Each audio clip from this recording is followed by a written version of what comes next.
I want that. Maybe we ought to not blow this one off, Jay. I mean, he got the clairvoyant. Maybe we ought to call it.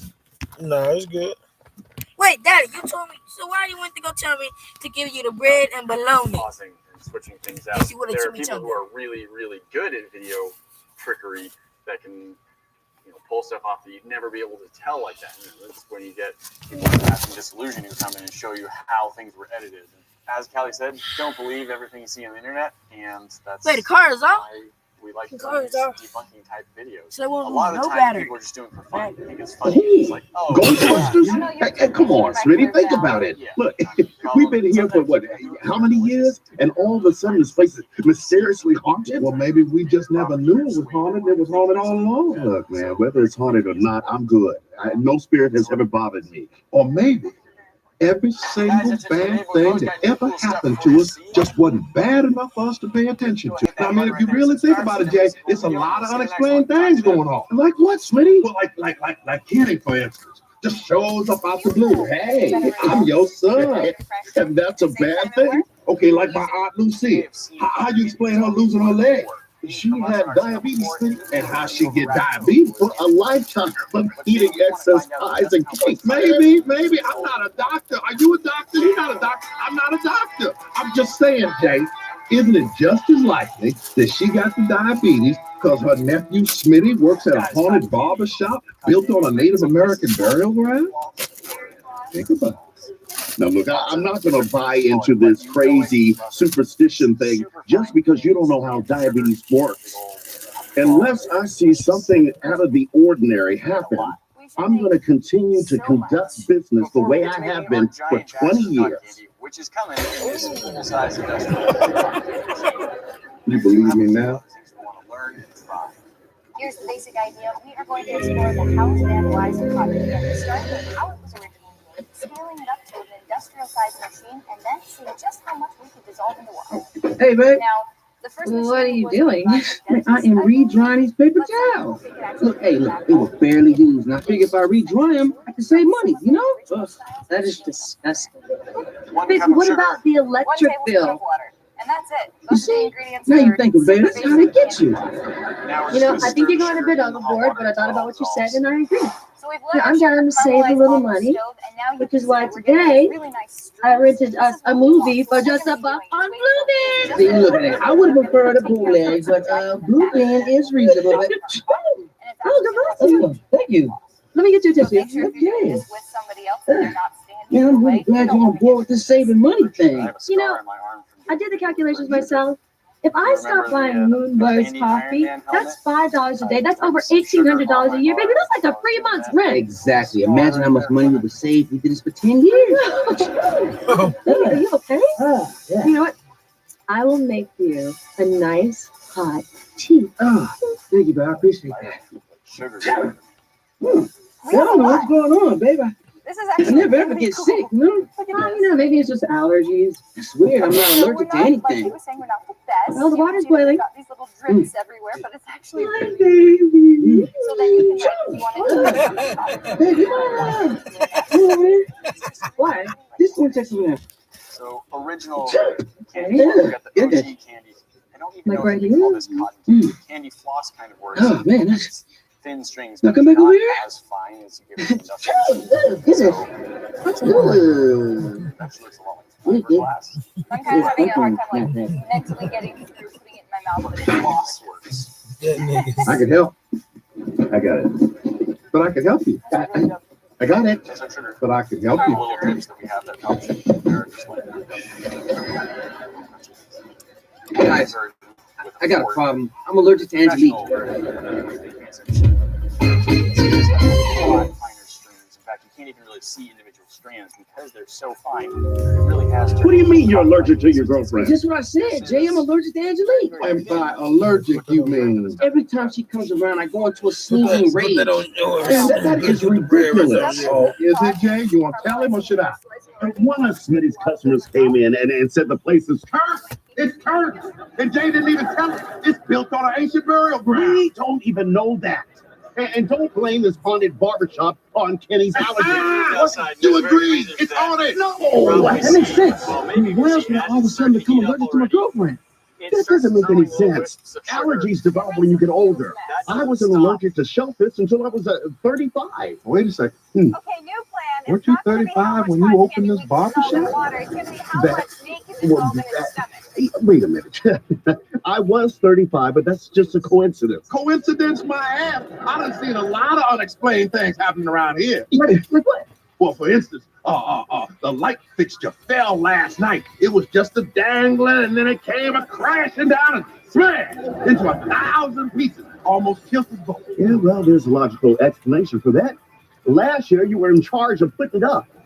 Obviously, you didn't put it up right. Well, don't blame this on me. And how come the other night when I came home, my heat was off? No. Well, did you pay your heating bill? As a matter of fact, I did. Just had a Just maybe that curse made me forget to put the money in the bank to cover the check. You know these curses affect people in different ways. You can't never tell.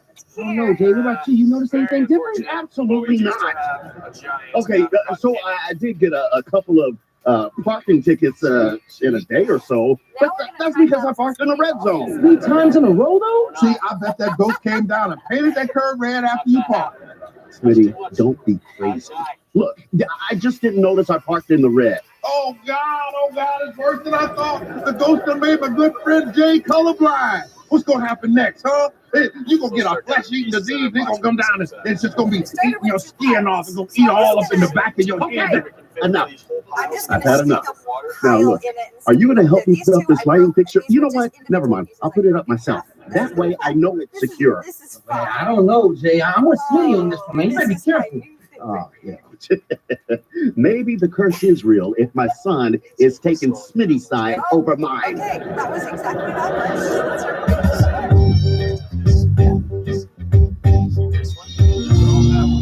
That one dissolved that one. Oh, baby, what's going on? I came over as soon as I got your message. Angelique, stay away from me. Stay there. What is wrong with you? Why are you acting so strange? I mean, you flew out of here earlier like a bat out of hell. Okay, look, Angelique, there's no easy way to say this, so I'm just gonna say it. Okay, right. I'm just gonna say it. Okay, just go ahead and say it. I think we need to break up. Oh, well, this is a little bit out of left field. Well, surprised me too. Well, can I just ask you why? Look, babe, in my heart, I love you, and I want to be with you. And in my brain, we make perfect sense. Okay, so baby, what is the damn problem? It's my nose, baby. It doesn't like when it smells. Are you saying that I smell bad? No, you smell great, baby. What the hell are you talking about, Kenny? I think I'm allergic to you. Wow. Okay, you think you're allergic to me. Listen, you know, Kenny, if you want to break up with me, at least be man enough to tell me the truth about why. Who's the new jump up, Kenny? Who's the trick? Give me your phone. I don't have. Hey, go, wait, look. You gotta believe me. Look. I got the password. I need the phone, Kenny. See? It's true, babe. It's true. I don't know what to believe anymore. Look, babe. It has nothing to do with you, okay? Okay, apparently James Barbershop has some sort of curse on it, right? And that's why I'm allergic to you now. Look, I know it sounds crazy, but it kind of makes perfect sense, you know? Yeah, you know, Kenny, I actually think you're right.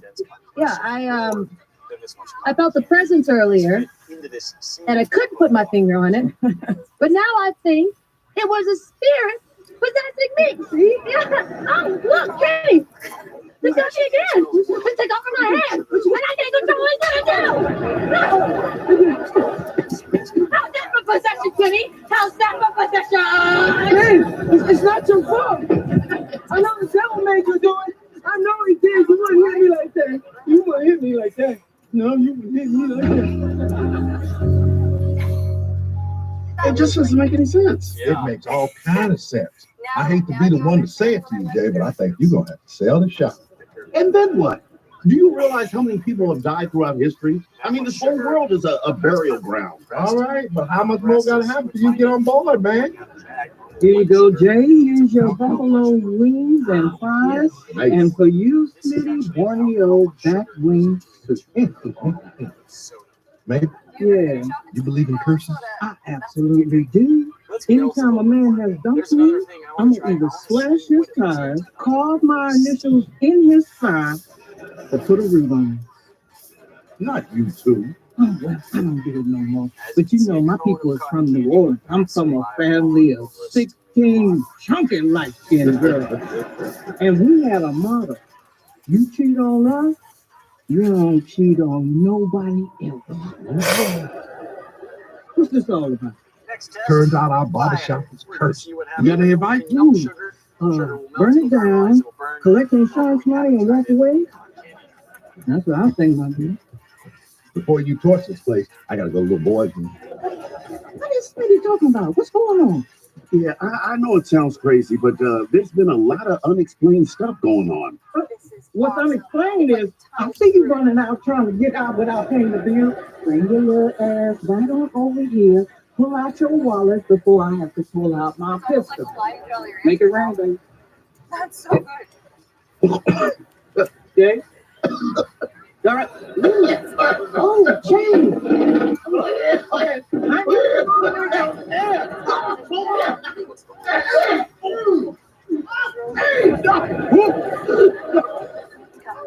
Oh, God. I was so scared. I almost ate the bones. Our barbershop is cursed. The bathroom's out of toilet paper. Our barbershop is cursed. Come on, Dave. There.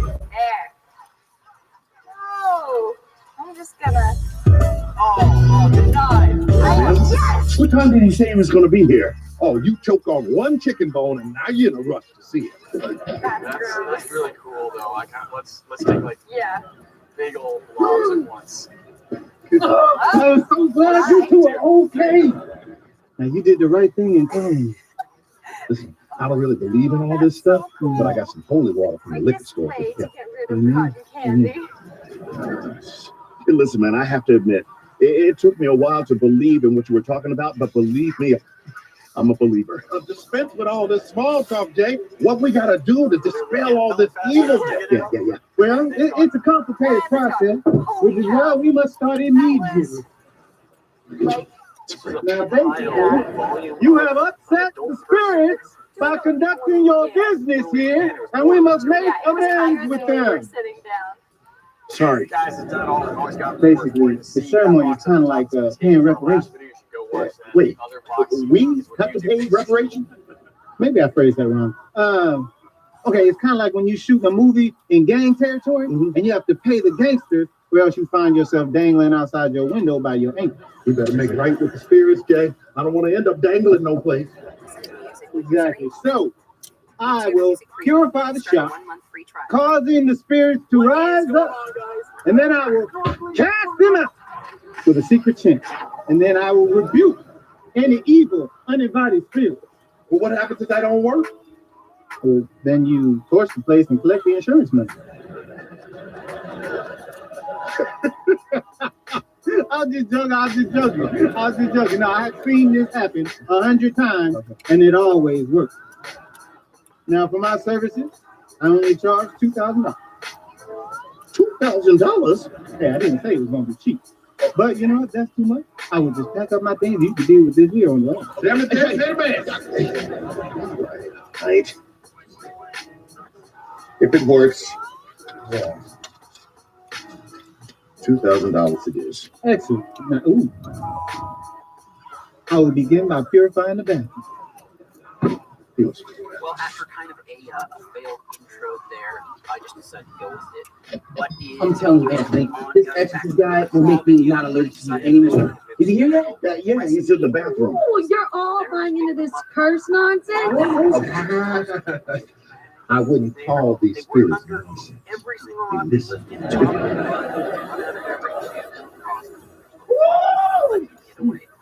Your bathroom is purified.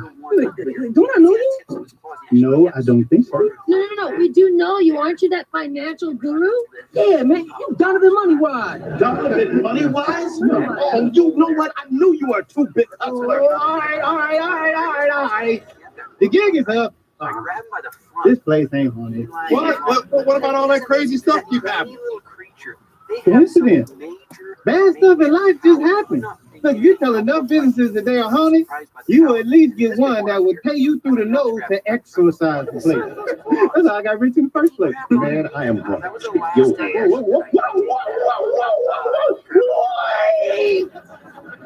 Don't hate the hustlers, hate the too.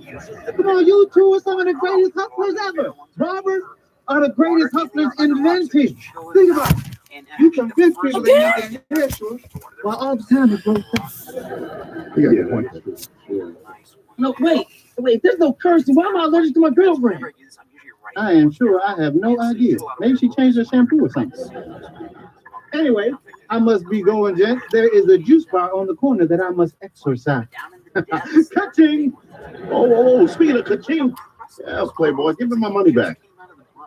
All of it? All of it. What about expenses? Get your ass. How about 20? Get the hell out! Can I get an edge? Ashley, did you change your shampoo? No. I switched to generic detergent to save money. See, I told you I wasn't crazy. There's a reasonable explanation for everything. Of course there is. So I got a suggestion. Angelique, why don't you just take your clothes off and can you stop sneezing? Yeah, well, sweetie, why don't you just take your clothes off and then we can all see what you look like? Oh, okay. No. And so I'm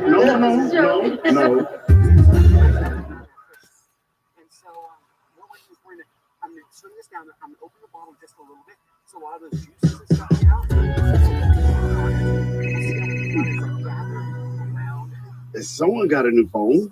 It's not just a phone, Jack. It's a smartphone. Yeah, well, maybe you could turn down the volume on the ringer. I've been trying to figure it out, but it keeps outsmarting me. What kind of phone you get, sweetie? It's the brand new Universe 6, and I got it. Man, what do you care about the latest technology? You still read the real newspaper. No, not anymore. I got the newspaper app. It's just the text is too small for me to read it, so I got to go down to Pachinko's every day and run off a hard copy. Wouldn't it be easier to pick up a newspaper at this point? Old ass Jay doesn't understand technology. Oh, that's my new date now. And just for the record, fellas, those whistles are from my new booth bag. Well, check it out, fellas. I want you to see Marcy's Finest, a.k.a. my boo. Ooh, wow, she's beautiful, Smitty. Let me see Marcy, see if she is the finest. My Lord, she might be the finest. Yep. And she found me. As soon as I put up my picture of black love. Well, she sent me a message, said she wanted me. She said she liked my complexion. Remind her of her favorite candy, the sugar daddy. And you better be careful, Smitty, because a lot of these people online are not who they say they are. A lot of people in real life ain't who they say they are either. Oh, look, man, we just don't want anyone taking advantage of you. I'm lying, we just hate it. No, hey, man, if that's really Marcy's Finest, she can take advantage of me anytime. Okay. She said she want to model some lingerie for me. I'm gonna send her some money so she can get the good zippy tag. You do that. $20 says she's a fat chick. $20 says a man.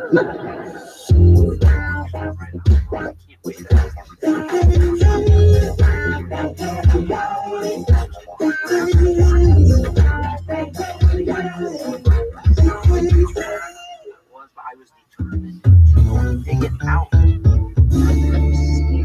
Good morning, everyone.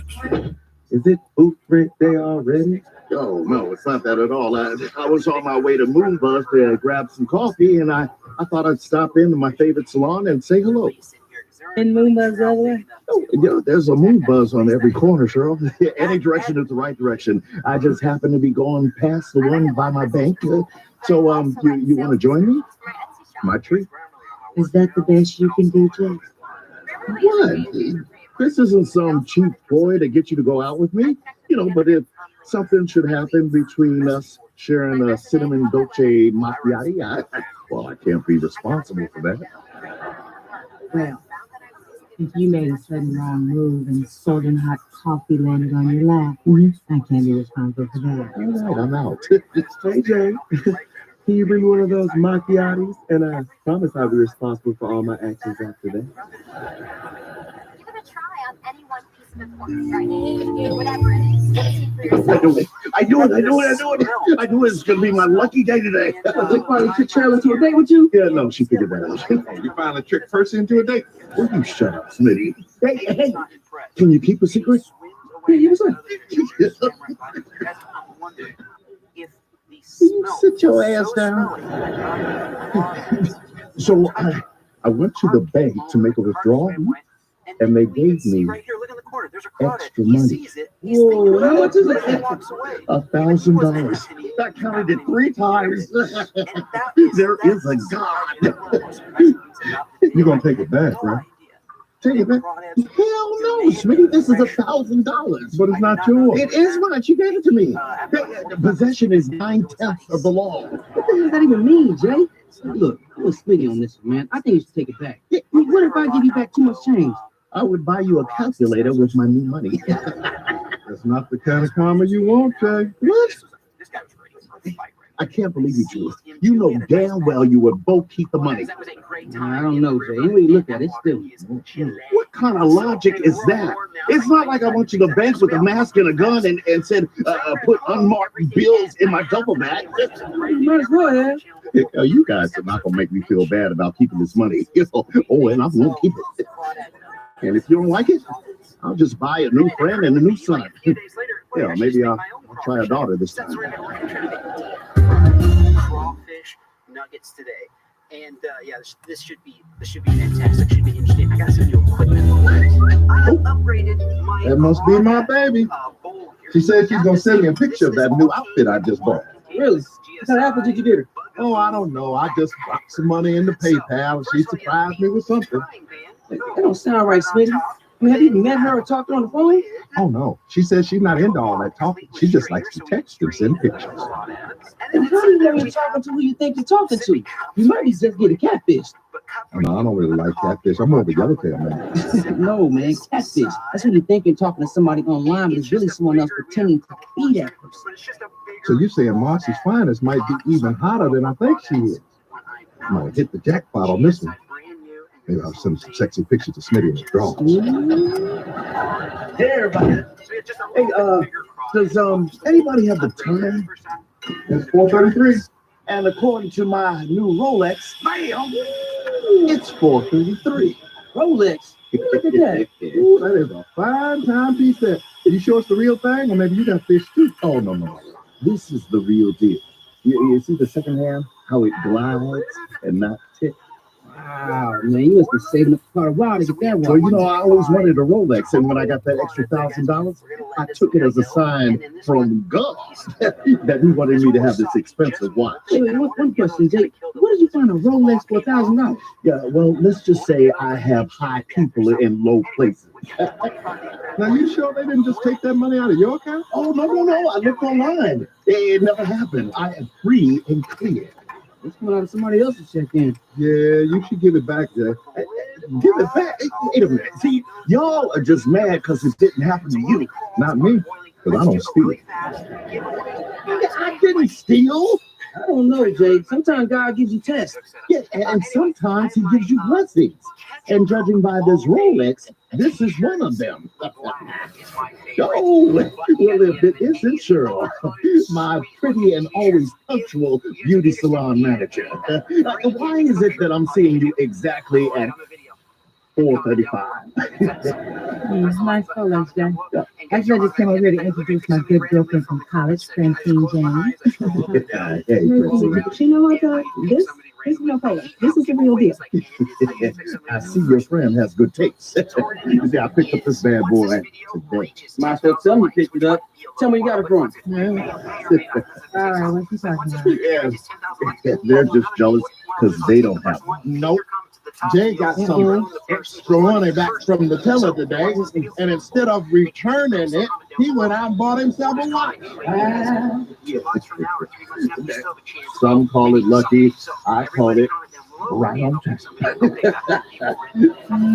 I think I gotta go driving this one, Jay. I think you should give that back. Meaning the only thing you good time. Good enough karma to take you to dinner next weekend? Go with your friends. I'm volunteering at Francine Foundation. Yeah, it's actually this really cool thing we do for teenagers. You know, we donate all our services and we make them over and then prep them for the community. That's on Monday. Huh. Well, perhaps we could volunteer together sometime. That's a valid question. Seeing that you are a charity. Hey, son. Oh, hey, Simon. All right, about that. Listen, man, I just want to let you know that you were right. All right? I felt horrible about taking the money to buy that Rolex, so I got my money back for the watch. Hey, there you go, Jay. Look, I knew you would do the right thing there. And you know what? Look, that too was glad to see you brought that money back, huh? Well, I haven't quite taken it back to the bank. Chicken fried coating mix that is in this one right Francie, here. hey, come on in. What a pleasant surprise. Surprise, you asked me to come by. No good at that. Listen, what you were saying about the teens, it really got me thinking. You know, I should do more for the youth in our community. Really? Yes. Well, I'm glad what I said inspired you. So I took that sweet Rolex back, and I want to donate the proceeds to your foundation. My very first job Oh my God, are you serious? I was the breader. Bam. I know, it's more green than that dress. But no, you should be able to buy a few shirts and ties, you know, with this $1,000. Wow, that is by far our biggest donation. Business. Now here I am, YouTube. What is so funny, Ken? Wait. You know this show? No, that is not the case. She probably is not going to find out at all, you know, unless somebody, you know, somebody in this very room, you know, talks to her and tells her that this is by far the largest donation to the foundation. Well, I'm sure that conversation will come up when we get together. That is, if you actually let it go. But do me a favor, please don't act like it's a big deal for me. You know, I want Cheryl to think that I did it for the fees. I mean, which I did. Well, thank you for the incredible donation. Right. The kids thank That you. was a huge no-no. Oh, I sure thank you. It'd be all worthwhile. I gotta shake nuggets so that they don't stick together. Since I can't shake them, I gotta stir them. Actually, no, Hey, everyone. I would stir them. I forgot. I just wanted to get you started with the strong Vicente triple shot, no foam, no whip, cinnamon dolce macchiato. Damn, that's a mouthful. Well, thank you. But I was just getting ready to talk bad about you for that new wife. But all is forgiven. That's really fun for you, Jim. Thanks. Yeah, have you talked to Francine yet? No, I haven't, but she should be here in a few. Let the oil drip off the nuggets and throw them Oh, in no. a McDonald's box. McDonald's, this is patent pending. Box of prawn nuggets. I'll sell the rights to you guys for $2 million. Wonder what you Look at got. that. The surface. Who's All right, watching? we're gonna put this back in the bag. Fold it up. Okay, so we've been working at Chick-fil-A. Pardon me, sir. Did you order the prawn nuggets? Oh, I did. Thank you. Nobody likes prawn nuggets. All right, brother. Dude. We even have sweet and sour and McDonald's signature sauce. I like their signature sauce, yeah. All about that action. Dude. Cool. Dude, cheers. I'm gonna try them just plain and then we'll dip the sauces.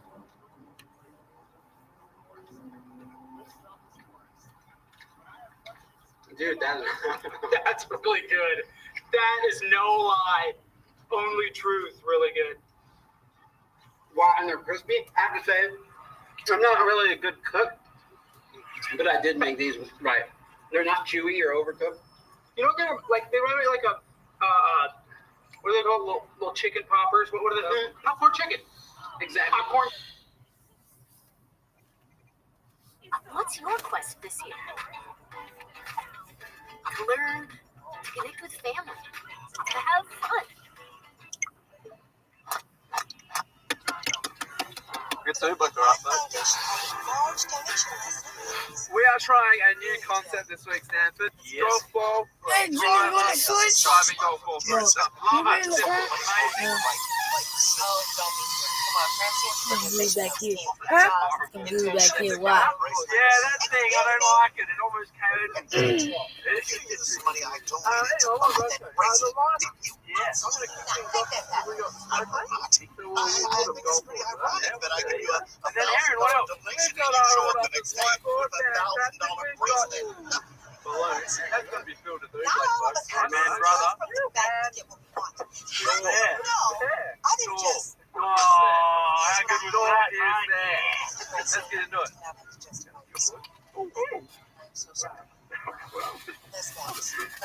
Hey, you still got my other thing on your thing, huh? Which one?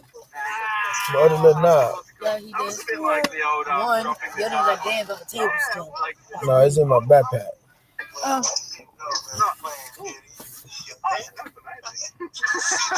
It's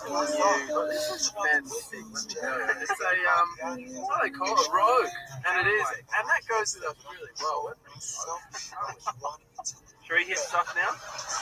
We're all going to have a go at hitting that door. See if we can get closer to the door. Don't go in here.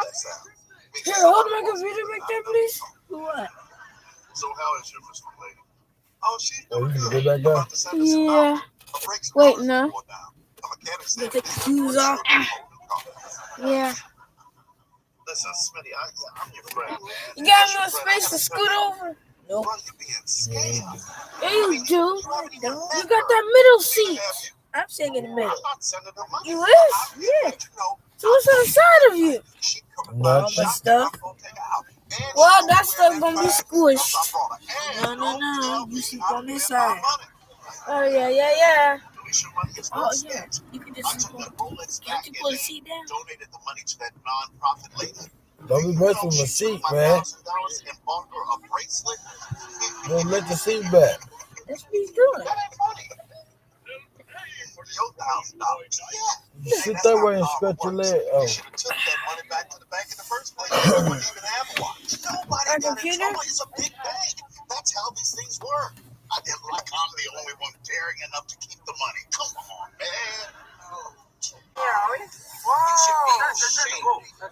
Man, turn that down. I can hear this. I know, y'all turn y'all things down. I don't need to hear y'all. I can't even hear my own because I'm hearing yours and money over here. Especially his. Robin Hood. I took from the big rich bank and gave it to the poor and needy. First of all, Jay, there ain't nothing good about you with your big rocket sauce. Second, don't you make more money than Smitty? Yeah, what does that have to do with anything? Okay, suppose I stole all the money out your wallet and gave it to Smitty. Would that make me Robin Hood? No, that would make you Robin Hood. Only one way to tell. Give me your wallet. I'm thinking about the two of you. I didn't hurt anyone but First American Bank, and they have insurance for stuff like this. I'm the one who lost the watch. See, I'm starting to put all this together. So you are the culprit. One of my good friends and best customers just got let go from First American Bank. You know why, Jay? Coincidence? Because for the Who first hit the time in 10 thing? years, Who hit the? You did, Junior? You what? she done lost all her You touched my thing, did this? Now she gonna have a problem. Nah. I didn't do that. I just heard that. Because all this bullshit. That? Good job, Robin Hood. Junior did, like always. I didn't do it.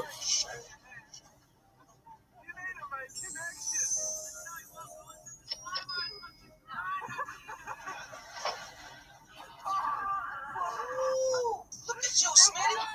Looking at shows and turning Fast and Furious. Hey, bro. Oh, why you dressed as a limo driver? Bossy's finest is on her way home, and I want her to know how real it is. Oh, she's on the way here? Oh, yeah, I insisted she come by here to put your doubts to rest. And I want you to see the outfit that I just bought. And so she's going to stop by with the brakes that you bought. No, I think he bought her the new outfit to go to the mechanic so she can stop by. You gotta laugh it up. But when my princess walks through that door in those heels, the joke is on you. Oh, hey, little man, welcome to the shop, but we're closed. You know what? I can fit you in. I had a buddy this week. I had no appointments today. I'm waiting on a date with my boo. Yeah, I know. Marcy's finding. Speak. Nice suit.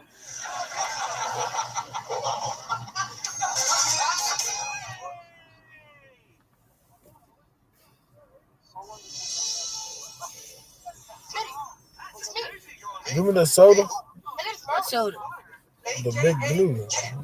What soda? Back there? But not you, Jay. I thought for sure it's gonna be a big fat right. Hello, everybody. I'm Marlon's mother. I just wanted to make sure that he was giving you a proper apology. Well, in my day, apologies wouldn't cut it. What he needs is a good ass whooping. Since you're not allowed to whoop his ass anymore, I ground him for a month and I took away his cell phone. What else? Please, sorry. I don't know why I didn't.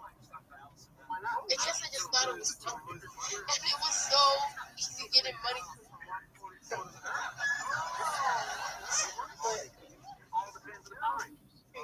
Oh, damn.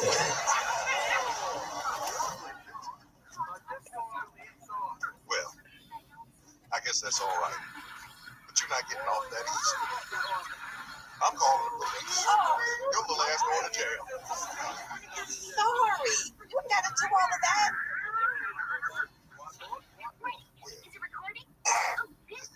Maybe we can discuss it over dinner.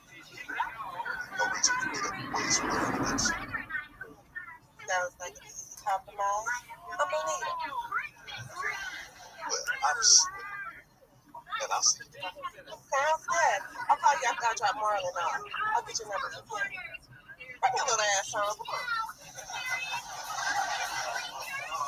That was pretty smooth there, Smitty. Hey, how you turned that situation around? All part of the plan, brother. Oh, man, get out of here. It's called yellowtailing. It's when you catfish the catfisher. You see, I figured that whoever was catfishing me was probably depraved. Probably didn't have no daddy that would leave his mama free to only one no more. And so when his mother didn't find out, he would have ended up on To Catch a Predator. His little ass would end up on a milk carton, right? Especially if he ain't give me my money back.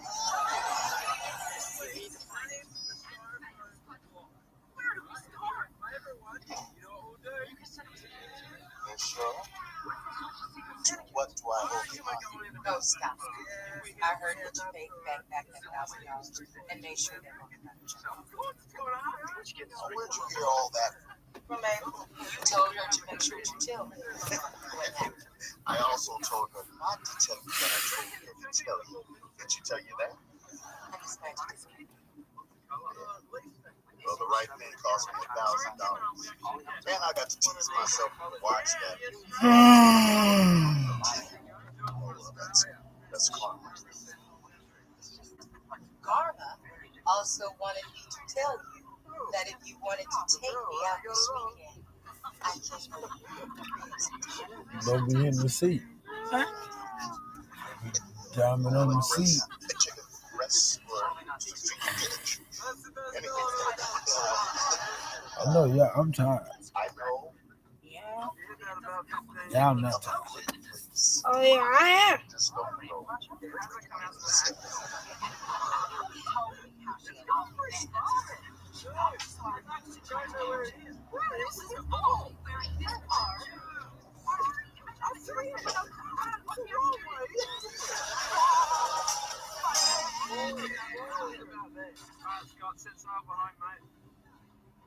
Are you okay?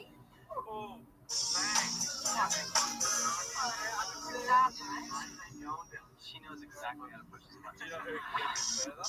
Morning. It's September 18th, and it's a beautiful, sunny 80 degrees. Good morning to you too, Amanda. Wonderful morning it is.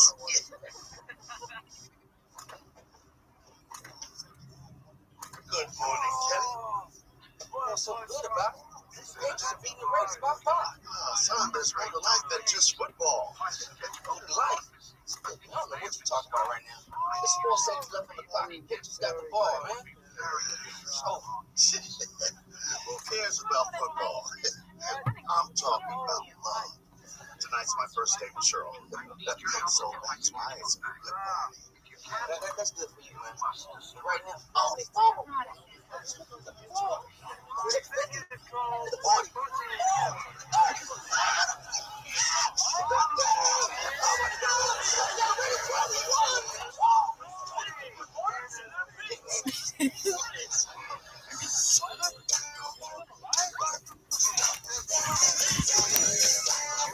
on deja vu status now.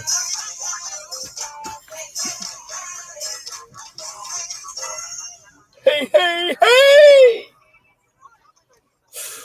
Just sitting here chilling. Yep. With my boys. Still chilling in the car, you know. I don't gotta be in no car. What? Oh, hey, Jake. I didn't see you there. You didn't see me? Are you all right? Got my little money right here. When I get bored sometimes, I like to watch movies in bed. So I'm about to cry home. Nigga on me like a coattail. Same day over and over again. Yeah. Little baby right there. You want to watch it with me? You gotta be with his daddy. No, man, it's all right. Nigga ready to be with his daddy more than he be with his mama. What'd you say? I said y'all like to be with me more than you be with your mama. I love this part. This is where Bill Murray can get slapped over. Oh, all right. Hey, Barry. Good to see you, man. Huh? Huh? Who's that? Oh, man. Get out of the house away from the wife. You want to play a big joke? You know what, man? I'm really not up for a game right now. Oh, what you watching? What you watching on yours, Junior? Power Rangers last episode. Oh, Power Rangers. Yeah. And this nigga sit here watching. How we linked there different Power Rangers. Power Rangers Super Ninja, Power Rangers Mega Force, Power Rangers Samurai, Mighty Morphin Power Rangers. Really? Yep. Oh, Power Rangers Dino Charge. Power Rangers Beast Fury. Dino Fury, I mean. Dino Fury? Yeah. Dino T-Lay. Just ignore him. He's watching a movie in his head. Where I'm from, they call that crazy. You say where I'm from, they call that crazy. Cheryl, there you are. I thought I might find you here. Well, that and also when a lady lands a date with Jade the Dreamweaver, she usually finds herself in a beauty salon prior. She's playing it cool, Jay. I know for a fact that she's excited about your little date tonight. Listen, Big Mouth, that's like the pot calling the kettle gay. All right. Which one of you burned my girlfriend's head? She's been at home crying all week. Bald. And girls ain't supposed to be bald. It was an accident. You know, when Natalie Portman had shaved her hair, she looked real good. You know, Damn. Oh, man. You just can't. I just can't what? Leave your old girlfriend at home crying without buying her some flowers. You're on me. No.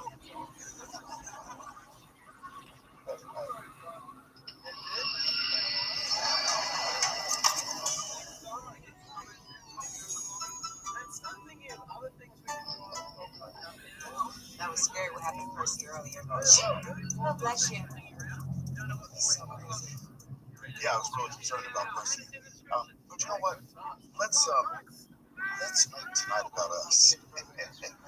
You know why I brought you here? Because it's local and not a very expensive sushi joint. Sushi is a delicate food. It takes time and patience to make sushi. Very much like it took time and patience to get you. Oh, you put up a fight. But I got you. Oh, you got me. I got you. You know I only agreed to dinner, right? Oh.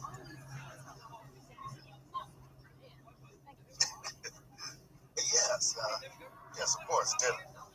And you know, some sake. And then afterwards, maybe we have a couple of cocktails at this little place that I know right up the street. And maybe we can come back to my place and watch a little Hidden Flicks and chill. You know, as the young people say, chill. Just dinner. Yeah, and chill.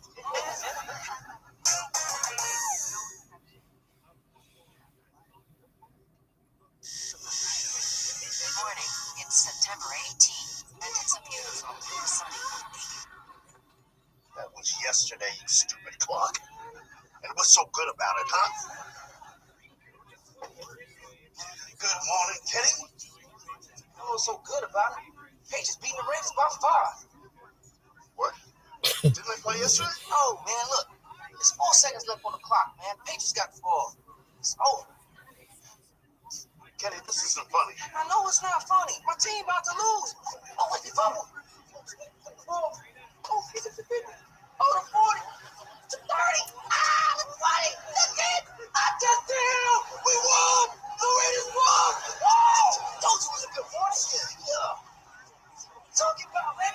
Where you going? I gotta go.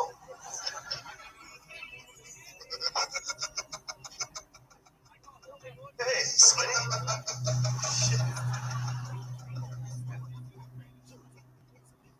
Smitty? Yeah. Oh, hey, Jay, I didn't see you there. Watching Groundhog Day in your head? How'd you know? Yeah, lucky guess. Listen, man, have you ever experienced deja vu? What? Have you ever experienced deja vu?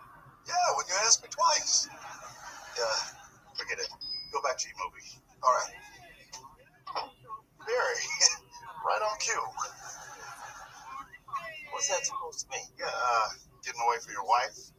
Looking to play a game of chess? Hell yeah. Come on down here and let me give you an ass beat, Jay. Hey. So, I already know how you play, so I'll move my knight right there. Yeah, I'll move my pawn right here. Thought I'd move this man here. Ah, I see you avoided the fools, mate, but you failed to the scholars, mate. Checkmate, sucker.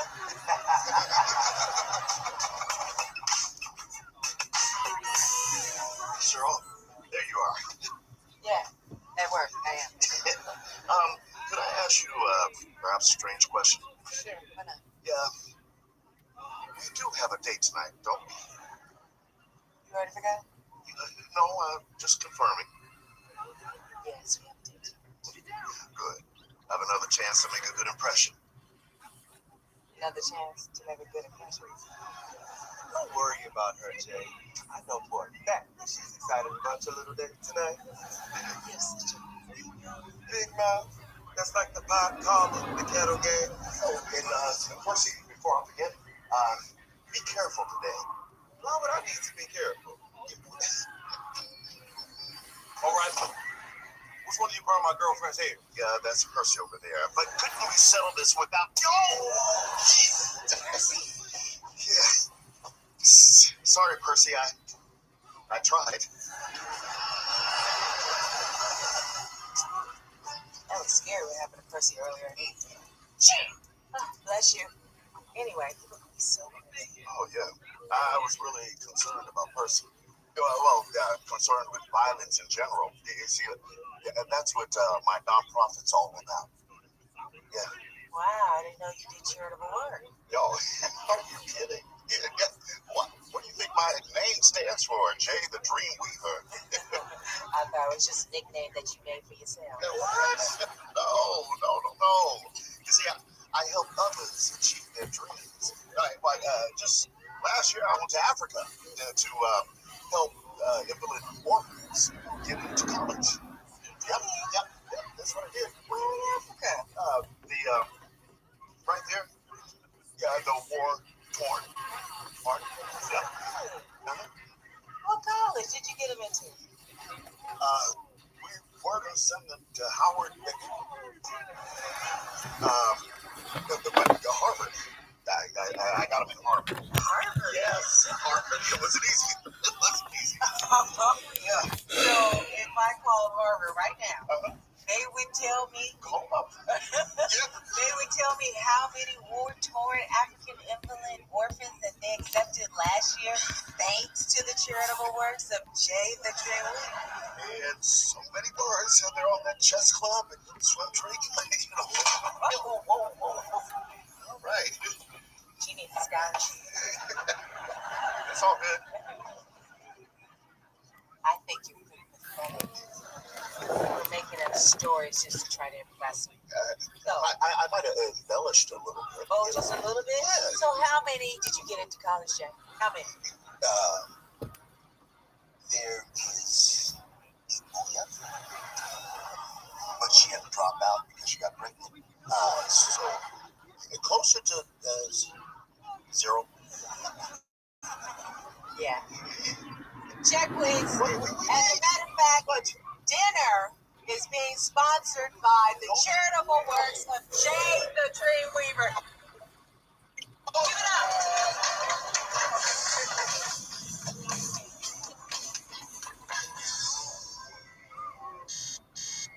Good morning.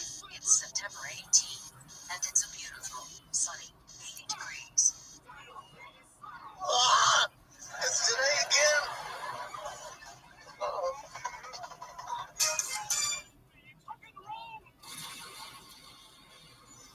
Good morning, Kenny.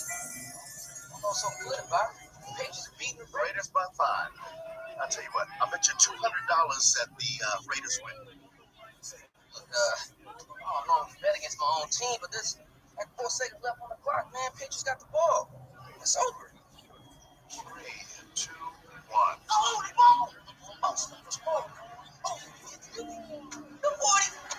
The 30. The 20. Oh, touchdown! Whoa! Wait, how'd you know that? Oh, don't ever bet against your team, son. It's a bit.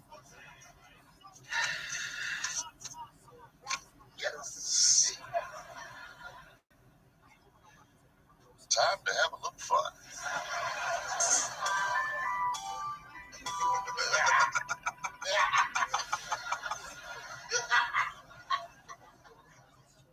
Wait a second. What are you laughing at? Bill Murray, he's getting slapped over and over again. That's my favorite part. Oh, me too. There he is.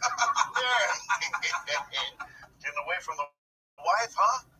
Come over here to whoop my ass in chess, are you? I guess I am. Well, let's get to it. What if I move this man right chair? Boom. Checkmate. Checkmate, sucker. Checkmate, sucker. That is the weakest display of chess I've ever seen. Let's play again. No thanks. I better get on back to my wife. What, you want to get your ass whooped? You might as well stay here and rematch me. JJ, hold on. This is a good part.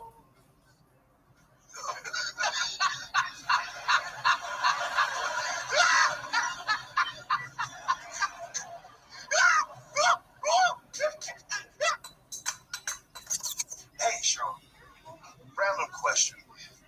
What do you look for in a guy when you date? That's an interesting question, weren't you here and asking for our first date? I know it's a bit strange, but you won't remember tomorrow. What? Just answer the question. You want to know the kind of guys that I'm interested in? Yeah. Honest, kind, funny. All right. I can do that. Already got the fun covered.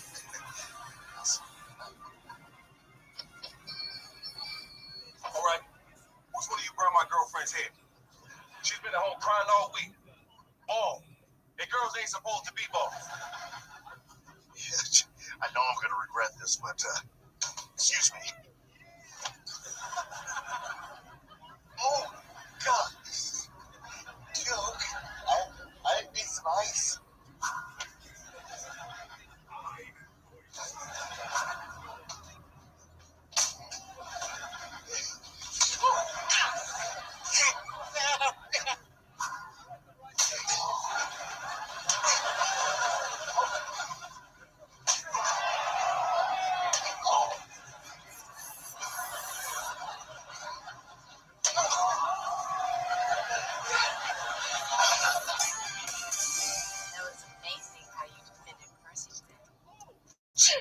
Bless you. Well, look, to be honest, I had no choice but to defend Percy. I always do the kind thing. Really? Always? Honestly, yes. I always do the kind thing. Isn't that funny? I don't see how that's funny. Well, perhaps if you tilt your head this way. What are you doing? Hey! I thought we were having a moment. Wait. I thought I was being kind, honest, and funny. God damn.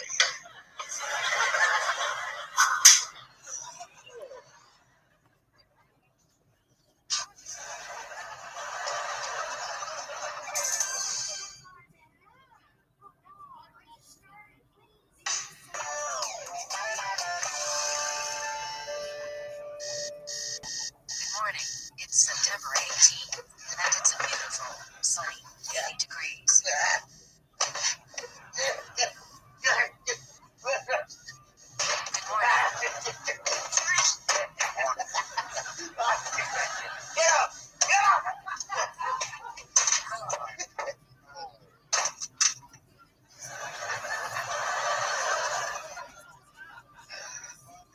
The Raiders are going to win.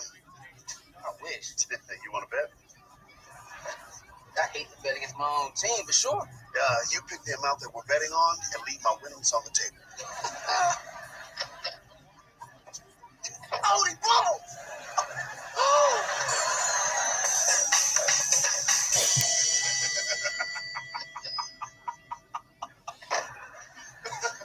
Smitty! Just Smitty!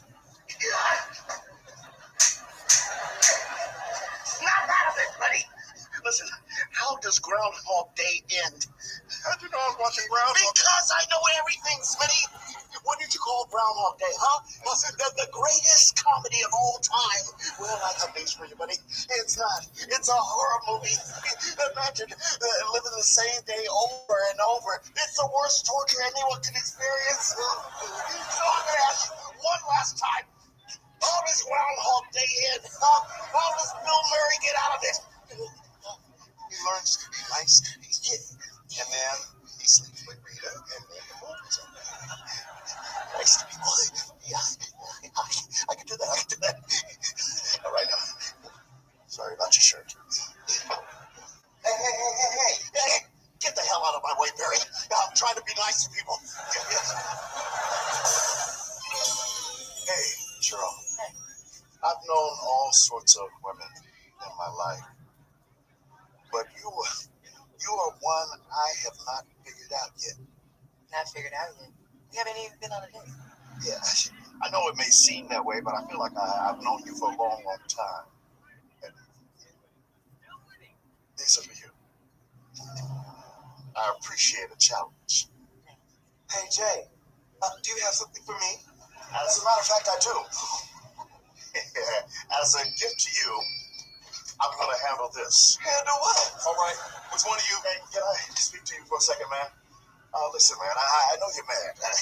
And I know you can fight, and yes, you can probably beat me up, but, you know, what is that going to solve, you know? You still have to go home to your bald-headed girlfriend. Just, you know? Phone's ringing. Yeah, we just let bygones. Yo, fool, I said phone's ringing. Pick up the phone, man.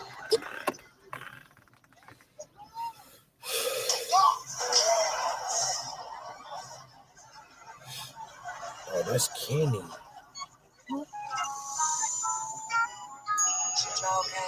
Kenny? Still can't believe what you did for Mercy. Bless you. What? I was talking to her. So, what did you mean earlier when you said you haven't figured me out yet? Well, you're not going to remember this tomorrow anyway, so what the hell? I might as well be honest. I like you, Cheryl. I like you a lot.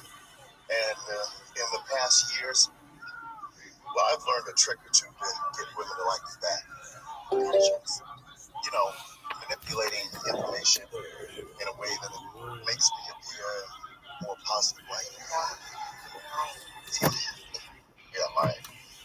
You see right through that, don't you? Yeah, I tried.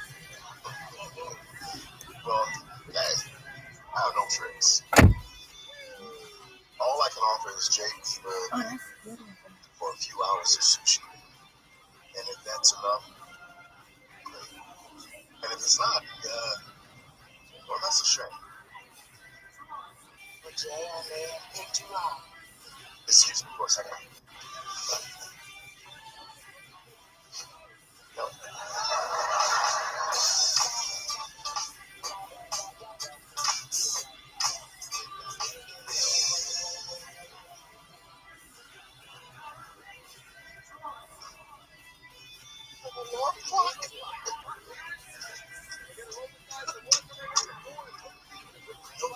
My nose is still.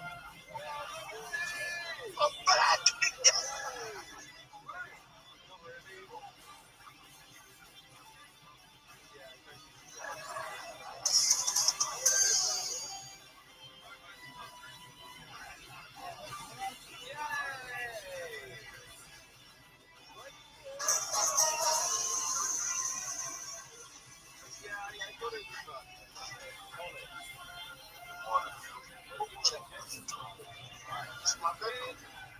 What am I doing here?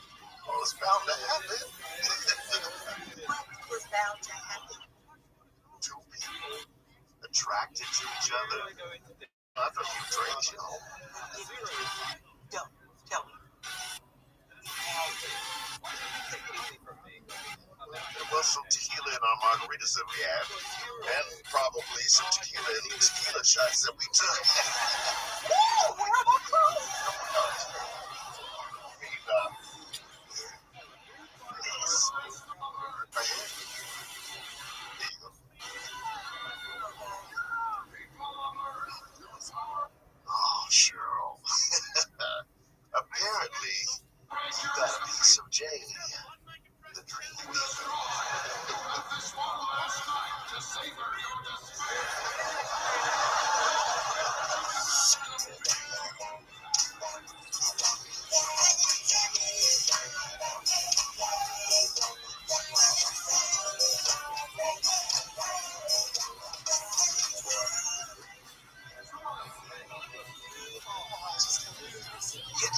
What is the big deal? So we slept together. I mean, it could have been worse. You could have woke up with Smitty. No, it's just that how it's like they're taking her walks here. Yeah, I've heard that. Oh, no, I get it. I get it. How do you like your eggs? I'm not hungry. I'm processing. And if I'm gonna sleep with someone, I would like to at least remember it. Well, so would I. I have an idea. Let's make some memories. Come on, Jay, I'm serious. So am I. Yeah. All right. Okay. Let's get serious. Obviously, this isn't the ideal situation. So, how do you want to proceed? No. I tried to resist you. Obviously, the drunk made me find you mildly attractive. Mildly? I remember parts of last night, and the drunk you finds me muy caliente. Hey. Okay, should I take that as an insult? Look, I made a promise to myself that the next time I got into a relationship, Hey, Billy. So you dreamed of someone taking you somewhere like the South of France, being wine and dine on the French Riviera. Am I in the right ballpark? Well, let me just say, your expectations are way too high. Get over here and eat this French toast.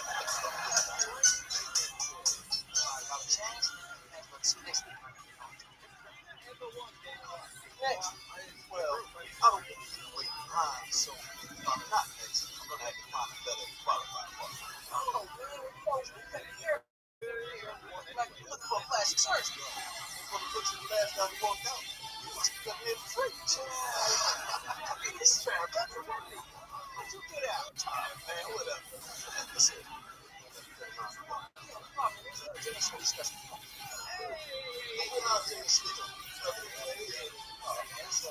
My pops. Your pops. Yeah, that's a long story. Man, how you doing, man? How's it going? I ran into your mom. Took me right in front. I saw you just go out there. You live down here? Matter of fact, what's your move down here? Been out here for over 3 years now. Okay.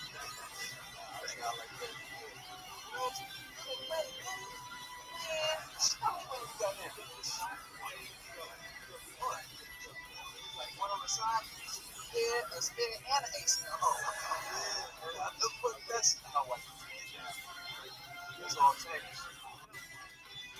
Married? Hell no. The plans, man.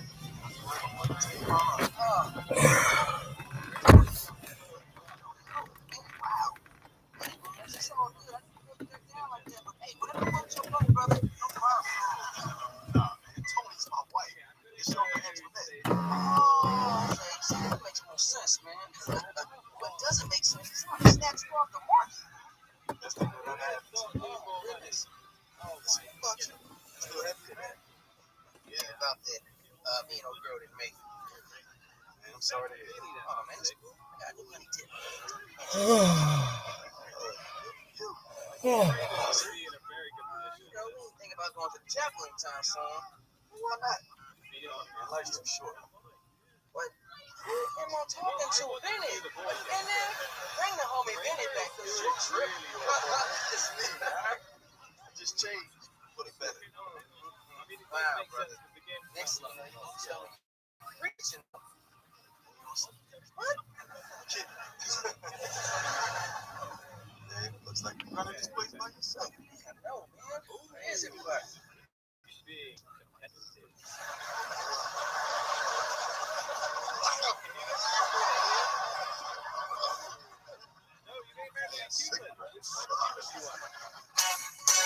Pick your flavor of human.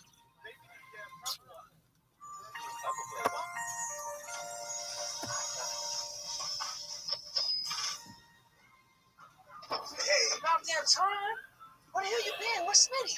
I don't know where Smitty is, but I was wrapped up in a little Cheryl. There we go.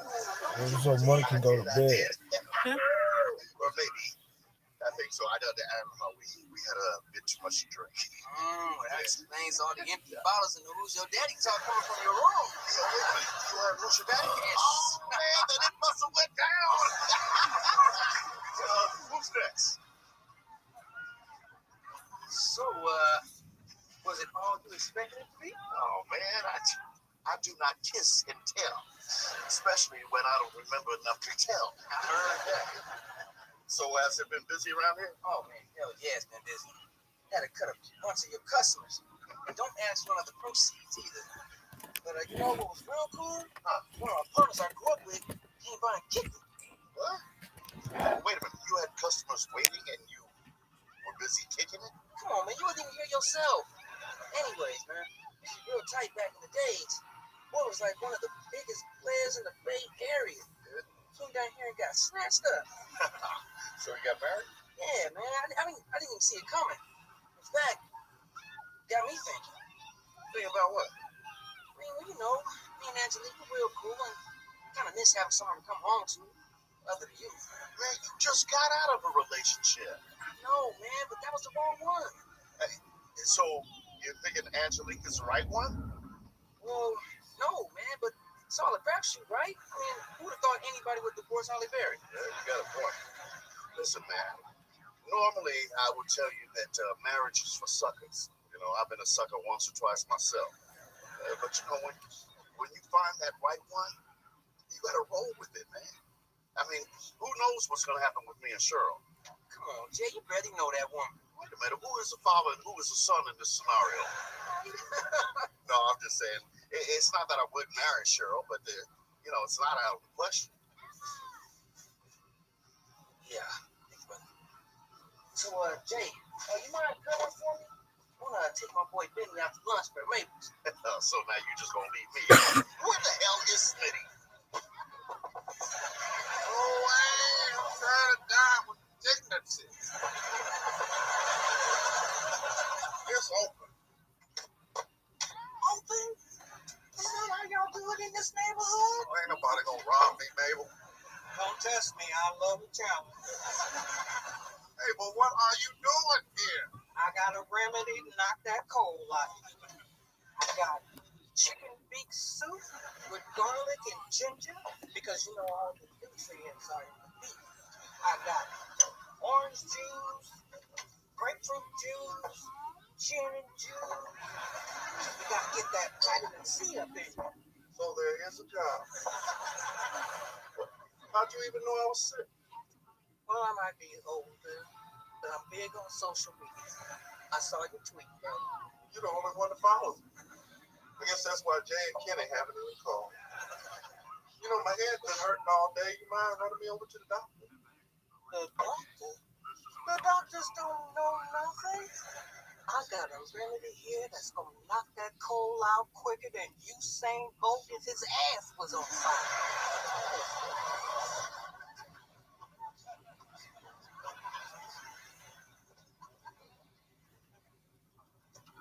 What you doing? Here.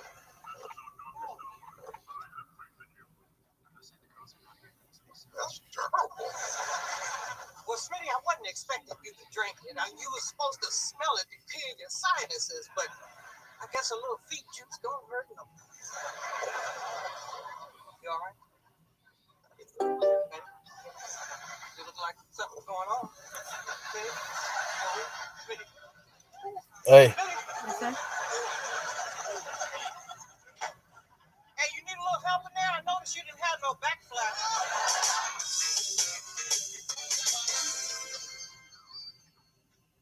Oh, your mama said go in. Huh? Your mama said go in. Stand under the lights. She said, Carry what? she said come in now. Who's gonna carry him? Exactly what I'm talking about. Last night. Hey. Hey. Okay, everybody, let's go get about Hey. here. Come on. Get no weeks today. We'll be getting better. Hey. Okay. Go. Your mama said get in there. Come on, hurry up. First of all, is that your business? Right. So you admit it, huh? Second, I'm an adult, and that's all I'm gonna say. Jay, what's Come on so y'all can sleep. I was just comfortable right here. I know you will. What? Look, there's no details. It's not even. Me too. You don't remember what happened? I know y'all will. Boy, you always go fall asleep. We'll be here tomorrow. Anyway, we were obviously too faded. We woke up together, and now I don't even know where we stand. Girl, what is wrong with you? What happened to your rule about dating people that you work with? No, technically, we don't work together because he owns the shop. Well, technically, he is your boss. You know how Jay is. He's known to be a player and a stalker. Next thing you know, he's going to be coming up here stalking you and messing around with you and all of that. But is he a player or a stalker? I don't know. I'm not the one who slept with him. Regardless, I know what I gotta do. I need to go over there and end things before things get out of hand. Wait, so you just gonna kick him to the curb like that? And Jay is such a nice guy. You a cold piece of work. Hey, put the seat back up. Put the seat back up.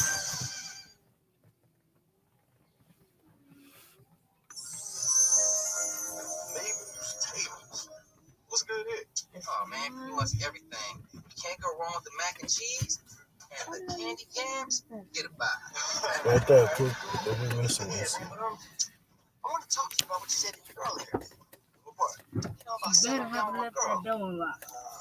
Well, look, don't do it because I do. Thing is, I'm kind of feeling have to speak like that. Plus, I'm in school, man, and being with one person would help me focus on that. I mean, unless it's like kind of too soon, you know? Yeah, well, that's on you to decide. Man, I know when I was thinking about it, I did a pros and cons list. Did that work? Yeah. Because then I can see it all laid out, black and white. Oh, the headphone was right here. It was? Yeah. There you go. That's a good idea, brother. Guess we're gonna start with pros first. The computer was up there where you was First, at. fine as hell. Great, get the list. When I'm being serious, man. Let's see.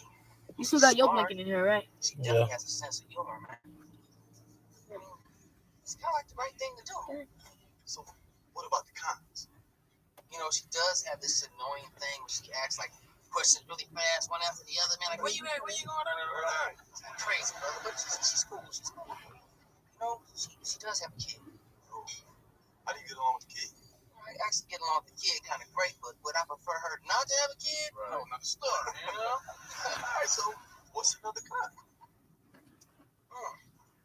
That's the thing, man. I don't think there are anymore. ring on it. Yeah, man, maybe Good I night. should. Good night. Or maybe I should get my stuff together, man. I'm still living with my mom. Or you can deal with her. And you're both from the military. Why not use some GI bills and get a place together? Oh, man, for a double, you finally using your head. What up? All right. You ready to order? Yeah, bro. Matter of fact, where's Mabel? Ooh, I love this soap opera scene. This is the one where Shantae and Deshawn run off together after he gets shot, and the people fight for biting one of the dogs in the city. Such a romantic love story.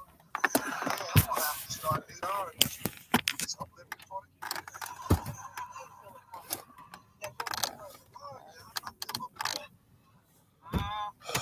still kind of hot. You're not so bad yourself. I think I got mine down. All right. I'm gonna get out of here. Let you get the rest. Oh, she better go into the pool hall. Looking for her ex-man. Don't go in there, Shantae.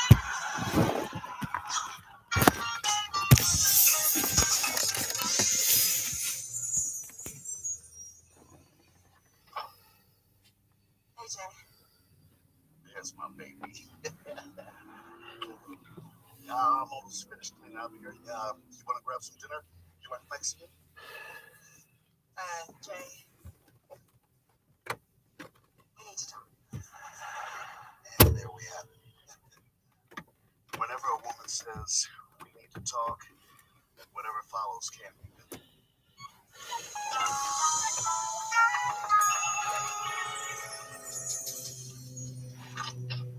Oh, baby, are you okay? Yes. Man, I got all these 911 tags. What's going on? Hey, Angelique, there's no easy way to say this, so I'm just gonna say it. If you marry me, I promise to get you a ring. Oh, baby, I don't need a ring. Yes! Kenny, yes!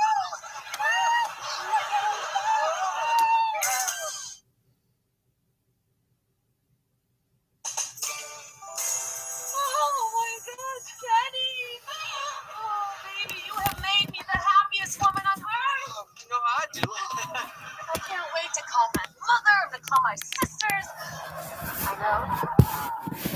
We're gonna do it in Hawaii.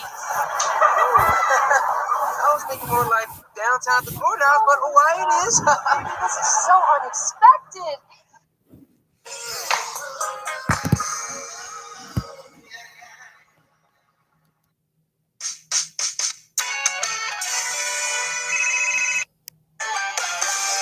Jay, I'm gonna take off early for school, huh? No, it's not cool. It's Friday.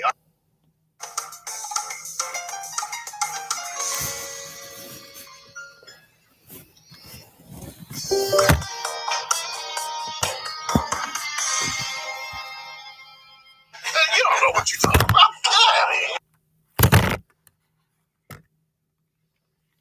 CR England is now. Where are the cages? Cages? Don't you think that's a little cruel? My mice are free range.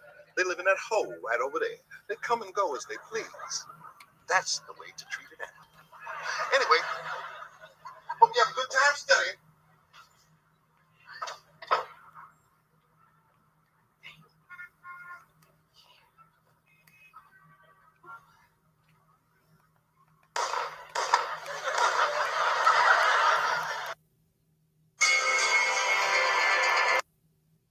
No, babe, really? What? No, we can't sneak in through the back. We can sneak in through the back. And look, if you happen to get caught, we go in our own direction. Oh, man, you are so cheap. You might want to change your shoes.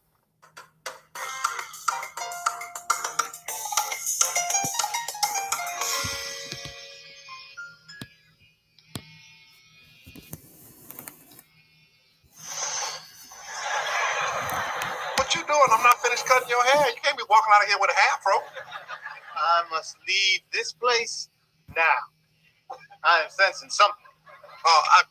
Man, it's just them beans I had for lunch. It's my bad. I'll light a match. No, that's not it. I feel danger the longer I am here.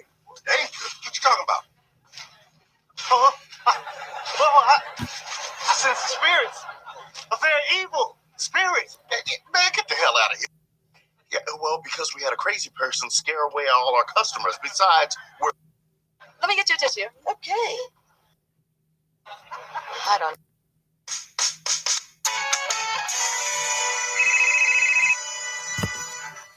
Someone got a new phone. It's not just a phone, Jay. It's a smartphone. Yeah, well, maybe you could turn down the volume on the ringer. I've been trying to figure it out, but it keeps on. What kind of phone you get, Smitty? It's the brand new Universe 6, and I got it. And what do you care about the latest technology? You still read the real newspaper. No, not anymore. I got the newspaper app. It's just the text is too small for me to read it, so I got to go down to Kinko's every day and run off a hard copy. Well, wouldn't it be easier to pick up a newspaper at this point?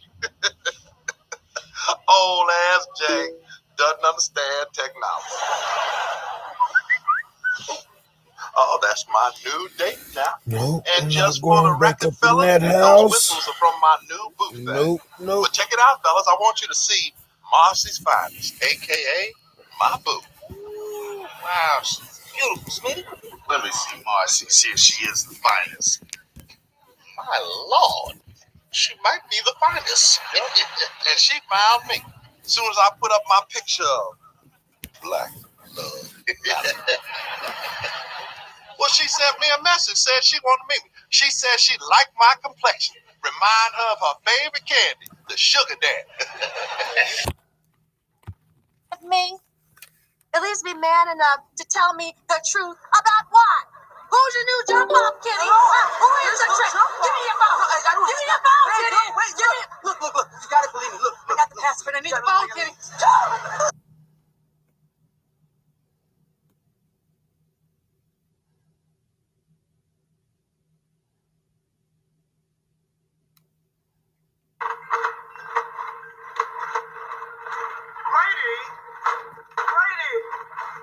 Brady!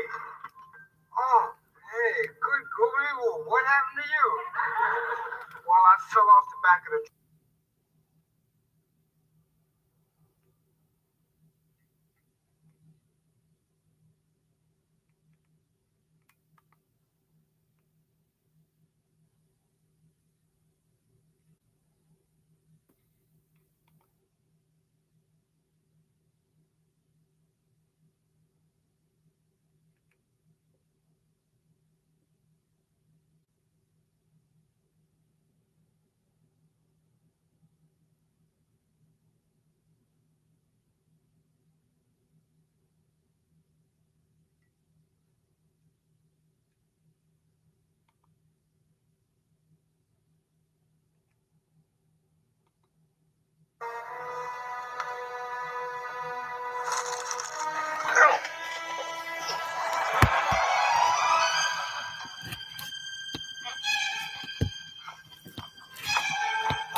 So anyway, last night I just rolled over in bed and I asked him, I said, Raimundo, did you sleep with her? And he's all, oh, I swear, baby, I never touched her. I know she's your sister, but she's a lying whore. Look, Fred, there's her beauty. No, it's not. It's Artie's filming. No, it's not. Yes, it is. Do you mind? Please.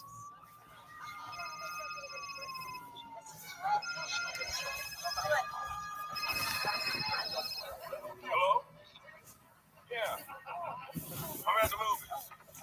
No, it's not a bad time. My movie's doing good. Smell it. Just throw it out. Just throw it out in the trash. I don't need it. Just throw it out. What the hell is the matter with you people? This is a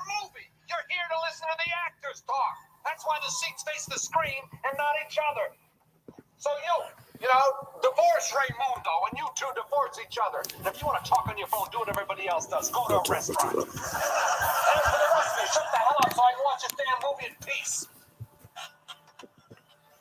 Yeah, man.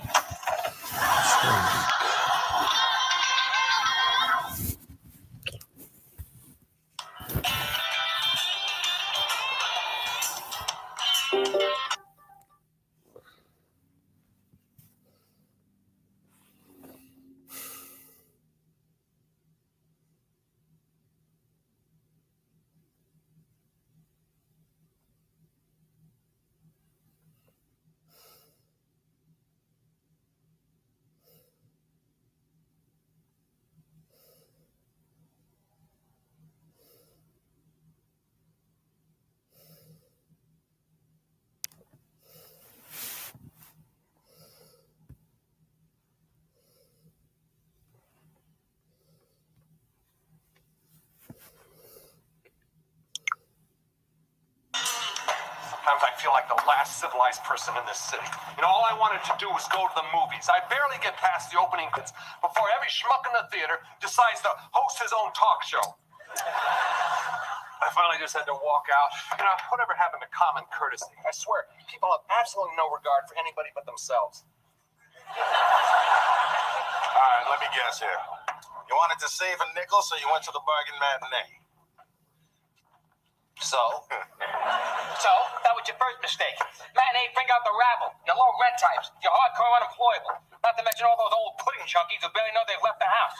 Spend the buck. Go later in the day and weed out the riffraff. Yeah, you gotta admit, John, when it comes to riffraff, he's a man. So what movie was it anyway? Lethal Vision. Oh, I saw that movie. It's incredible. Did you love the ending where the guy's hanging from the roof and then he just said I haven't seen it yet. I haven't either. Well, you know, first everybody talks to in the movie, now you want to ruin the ending. You know, there used to be a moviegoer's code of conduct. You shut up in the movie, you shut up about the movie. And Bob, as a general rule, just shut up. And where's my coffee? Reg, coffee! Don't yell at me, Becker. You want coffee? Finish his. I gotta get to school for registration. I want to sign up for this really easy art history class. If I don't get there soon, I'll never get in.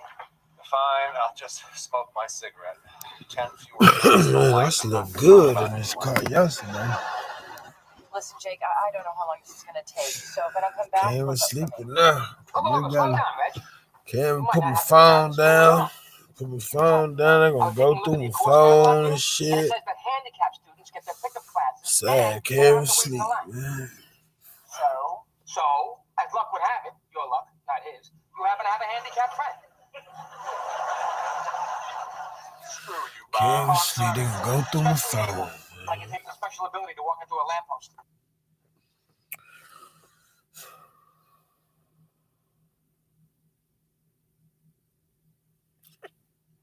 Man, these stupid motherfuckers, man.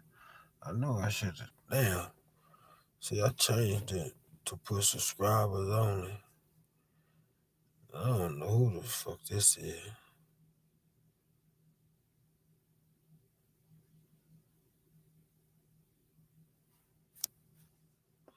Fucking retardo, man. That ain't even English.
All I'm saying is send Blindy-Locks here in your place and let him sign you up. Well, forget it, Bob.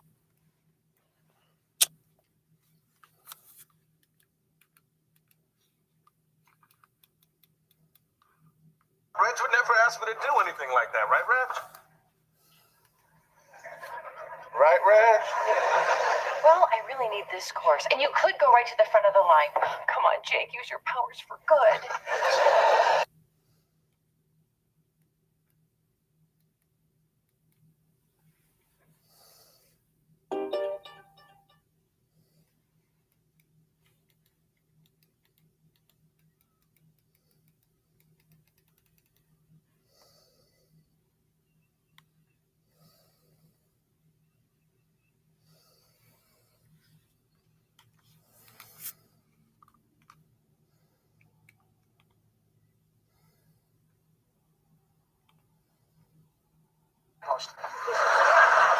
Look, all I'm saying is send Blindy Locks here in your place and let him sign you up. Oh, forget it, Bob. Reg would never ask me to do anything like that, right, Reg? Right, Reg? Well, I really need this course, and you could go right to the front of the line. Come on, Jake, use your powers for good. So you want me to use my handicap to make myself an object of pity, to humiliate myself just so you can scam your way through registration? That'd be great.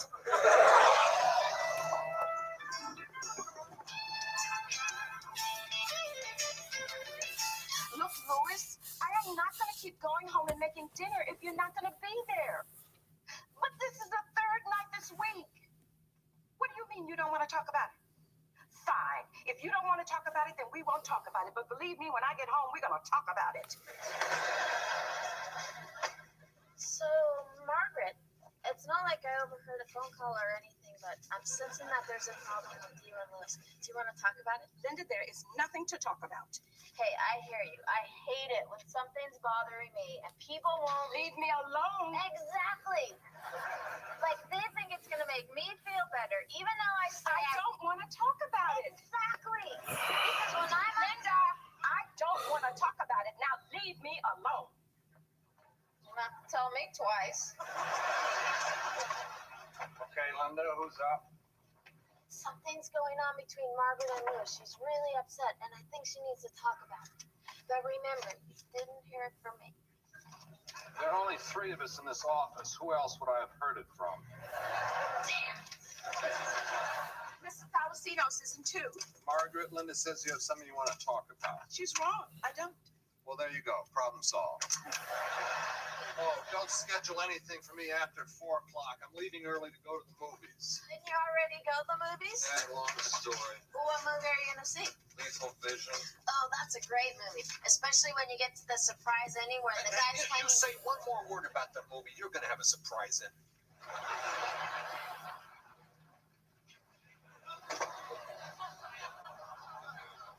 Don't you just hate it when you buy a t-shirt and the instructions are in French? I hurt my back. I couldn't get my shirt off. What happened? Well, I was playing basketball. You? All right, I was watching basketball. It was an exciting game, and I fell off the couch. Take a look. Spin around. All right. All right. Does that hurt there? No. What about here? No. Hey, I heard you saying you're going to see Lethal Vision. Yeah, but don't tell me anything about it. Don't waste your time. It sucks. That big surprise ending with a guy hanging from the... Hey, I just said that I don't want to hear anything about it. I don't want to know the ending. You don't have much choice. I mean, because you could see it coming a mile away that the killer is... Ow! That's it. That's the spot. Sure. Oh, yeah. You can stop talking about the movie because I could check it again. Oh, no, that's it. All right. Look, I think you just pulled a muscle, but I want to take a couple of x-rays to be sure. Follow me. Aren't you going to help me with my shirt? No. God, you're more sadistic than that doctor in the movie who operates on... Ow!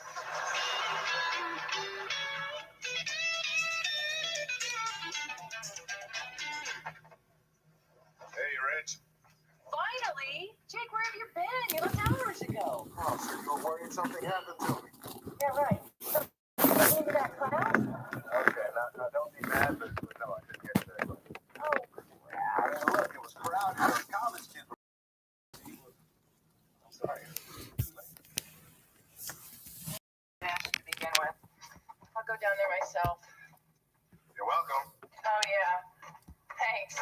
Doctor, don't even ask. I don't have time to cook since I started not eating here. I'm feeling a lot better. Just came to get a candy bar for the movies. I'll be damned if I'm gonna pay those thieves $8 for a box of Raisinets. See ya. Hey, wait a minute. Where do you think you're going? I heard you stuffing your pockets with candy. I'll pay you later. No, you won't. Look, I don't have time to argue with you. I'm trying to catch a 4 o'clock showing of Lethal Vision. Now you're going to give it another try, huh? Damn right I am. I'm going to go to that theater. I'm going to pay my money again. And I'm going to have the quiet, civilized, satisfying movie-going experience to which I'm entitled.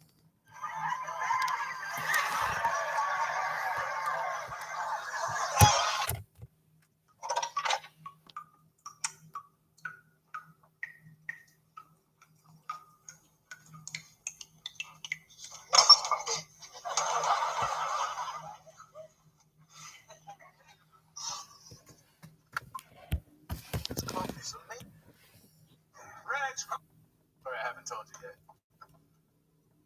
No, I didn't. Hey, here's one. No, never mind. Got one. Intermission at the theater. This woman comes out of the ladies' room and her dress is tucked in her pantyhose. I'm just about to tap her on the shoulder and she turns around and it's Diane Sawyer. You told us that 1,000 times. Well, excuse me for trying. You're so damn interesting. You tell a story. Fine, I will.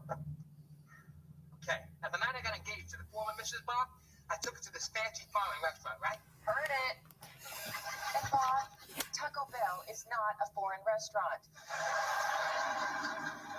Okay, did I ever tell you about the guy that left me a $5 tip? Oh, God. Welcome back to Penny Ante Playhouse. Is it really possible that we've spent so much time together we have nothing new to talk about? Sad part is, we had the same discussion yesterday. Well, once again, the city has that wonderfully unique New York aroma. 2 parts armpit, 1 part jockstrap. I never thought I'd say this, but thank God Becker's here. Coffee to go, Red? Oh, yeah. And if my morning didn't stink enough, Margaret has me signed up for some sort of mentor program, and you want fries with that junior high. I got some stupid kid following me around all morning, hanging out with the average American school kid, me without my bulletproof vest. Well, at least the thing about the kid was something new. Now, he told us that yesterday. Twice. Is that they're lunatics wandering aimlessly all over the place. Why not put smudges on their people in their face? Everyone is putting these things together. You know, am I the only one who's aware of what's going on around them? John? What? What do you mean, what? This what? What the hell? You're being wrong.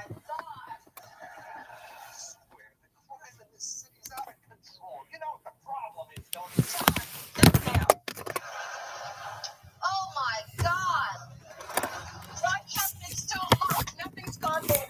Well, why do we even have a place to park? John, not now. All right, let's see if they took any money. Check the trash box.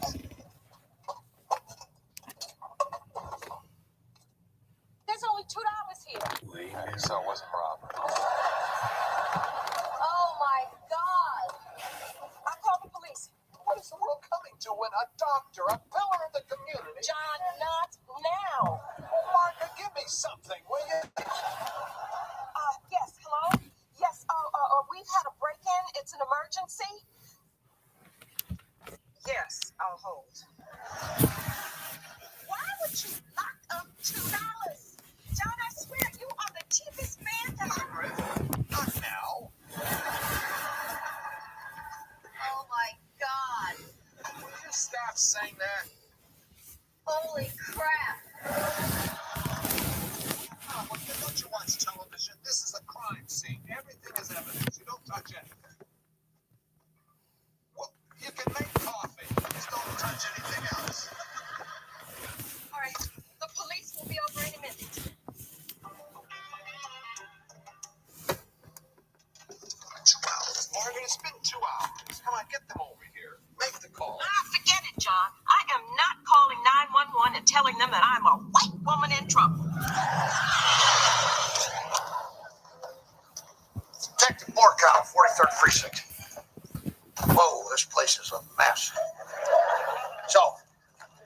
yourself? Because I made a New Year's resolution to meet one new person every day. Why the hell do you think we call? All right. Well, any idea who might have done it? That's why we called you. Okay. First things first. Is that fresh coffee?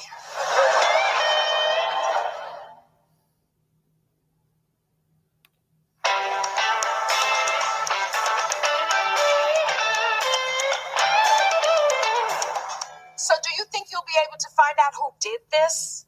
Well, of course I can. I'm a trained criminal investigator. I think what we have here is either robbery or vandalism. Actually, now, those are the only two choices on the form. Wait a minute. I recognize you. It was about a year ago. You were at the hospital with that sissy doctor who got shot in a gay bar. I never forget a face. Yeah, I knew you looked familiar. What? That was me. You know, I think you're right. I was not in a gay bar. I was near a gay bar. I'm not gay. Makes me no, never mind. That's Groundhog Day, huh? What? The greatest comedy of all time. Well, I got news for you, buddy. It's open. It's a horror movie. What's up? Living the same day over and over. What trash? It's the worst torture anyone could experience. They throw the trash. So I'm gonna ask you one last time. How does Groundhog Day end? How does Bill Murray get out of it? He learns to be nice to people. And then he sleeps with Rita. And What you want? nice to people. Yeah, I can do that. I can do that. All right. Sorry about your shirt. What? Hey. Get the hell out of my way, Barry. I'm trying to be nice to people. What's up? Hey, Cheryl. I've known all sorts of women in my life. But you are one I have not figured out yet. Not figured out yet. We haven't even been on a date. Yeah, I know it may seem that way, but I feel like I've known you for a long, long time. What? These are for you. Oh, I will. I appreciate a challenge. Hey, Jay, do you have something for me? As a matter of fact, I do. As a gift to you, I'm going to handle this. Handle what? All right. Which one of you? Hey, can I speak to you for a second, man? Listen, man, I know you're mad. And I know you can fight, and yes, you can probably beat me up, but, you know, what is that going to solve, you know? You still have to go home to your bald-headed girlfriend. I'm just saying, you know? Can't we just let bygones be bygones? You know?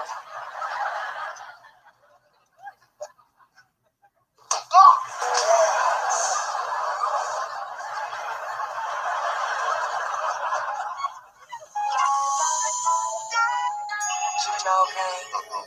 Still can't believe what you did for Percy. Bless you. What? I was talking to her. So, what did you mean earlier when you said you haven't figured me out?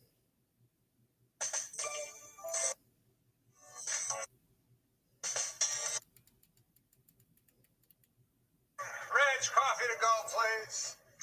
Bob, you're the superintendent of my building. Why are you here sitting on your ass when I don't have hot water in my apartment? A riddle. Okay, give me a minute.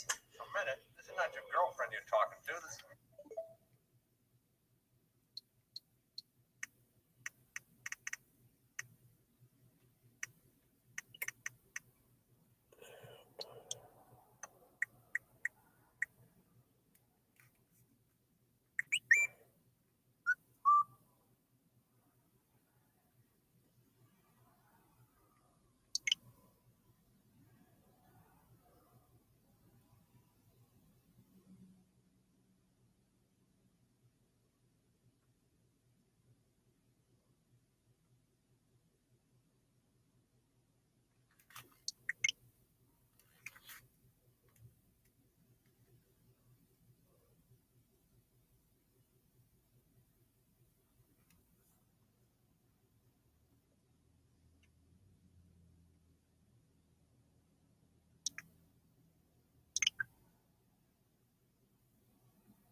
It's still on YouTube.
Here are a few of the biggest payouts to innocent people.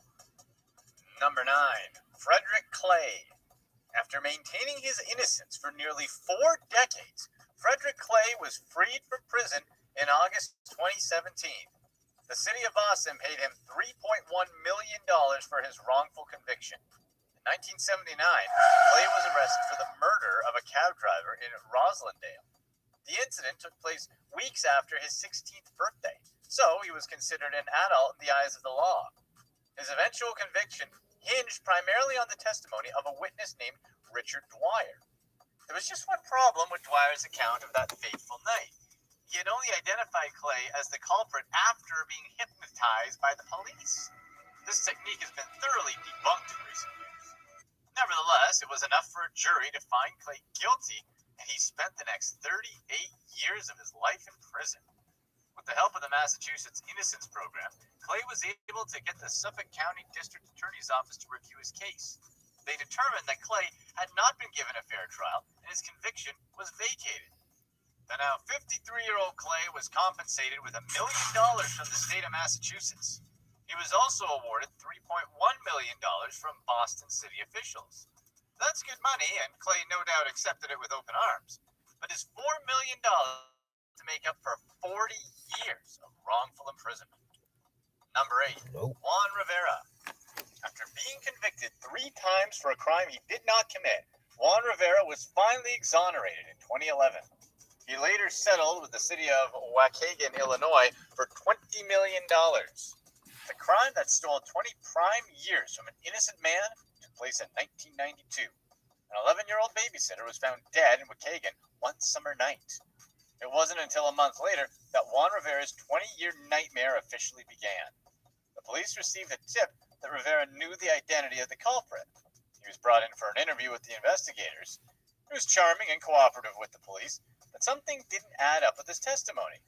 He claimed to have been at a house party not far from the scene of the crime, where he witnessed someone acting suspiciously. After doing some digging, the police discovered that the party Rivera described never took place. The focus of the investigation shifted to Rivera. After being questioned for hours, Rivera eventually confessed, a confession he would later claim was coerced by officers who wanted to pin the crime on him by any means necessary. Rivera got sucker punched with a first-degree murder charge in 1993. 5 years later, his conviction was overturned for the first time. During his retrial, the prosecution relied heavily on the testimony of an 8-year-old girl present when the crime occurred. Even though she was just 2 years old at the time, the jury found her identification of Rivera as the culprit compelling enough to sentence the man to another life sentence. In 2004, re-examined DNA evidence showed that it was scientifically impossible for Rivera to be responsible for the murder. His conviction was vacated once again, but prosecutors still pursued a retrial. Even in the face of indisputable DNA tests that cleared Rivera of any wrongdoing, he was somehow found guilty for a third time. He began yet another life sentence. His dreams of being a free man were shattered. The appellate court finally overturned his conviction for a third and final time in 2011. And after suing the city of Waukegan, Rivera got his hands on $20 million in settlement money. After his release, Rivera earned his barber's license and opened up his very own barber college in Rogers Park, Illinois. Number 7, Frank O'Connell. Frank O'Connell settled with Los Angeles County for $15 million after he was wrongfully imprisoned for 27 years. O'Connell's initial conviction came in 1985 when he was blamed for the fatal shooting of a man at an apartment complex in South Pasadena. He had dated the victim's ex-wife, Jeanne Lyon, which immediately made him a person of interest. That wasn't enough. Witnesses at the scene described the perpetrator as being a tall, white male with blonde hair. O'Connell matched this description perfectly, and he was positively identified by the prosecution's star witness who lived in the complex where the crime had taken place. O'Connell was convicted and given a life sentence. He served 27 years of that sentence before he was exonerated of the crime with the help of Centurion Ministries, a nonprofit that works directly with wrongfully convicted inmates. During the original trial, police had reportedly withheld evidence that would have cleared O'Connell of the charges he was facing. Once that evidence came to light, he was finally set free after nearly 3 decades. O'Connell now works as a mechanic in Colorado. Since his release, he has spent much of his time attempting to repair his relationship with his son, who was only 4 years old when his dad was sent away to prison for a crime he did not commit. Number 6, Craig Coley. After serving nearly 4 decades in prison for the murder of his ex-girlfriend and her son, Craig Coley was exonerated in 2017 and granted $21 million by Simi Valley, California.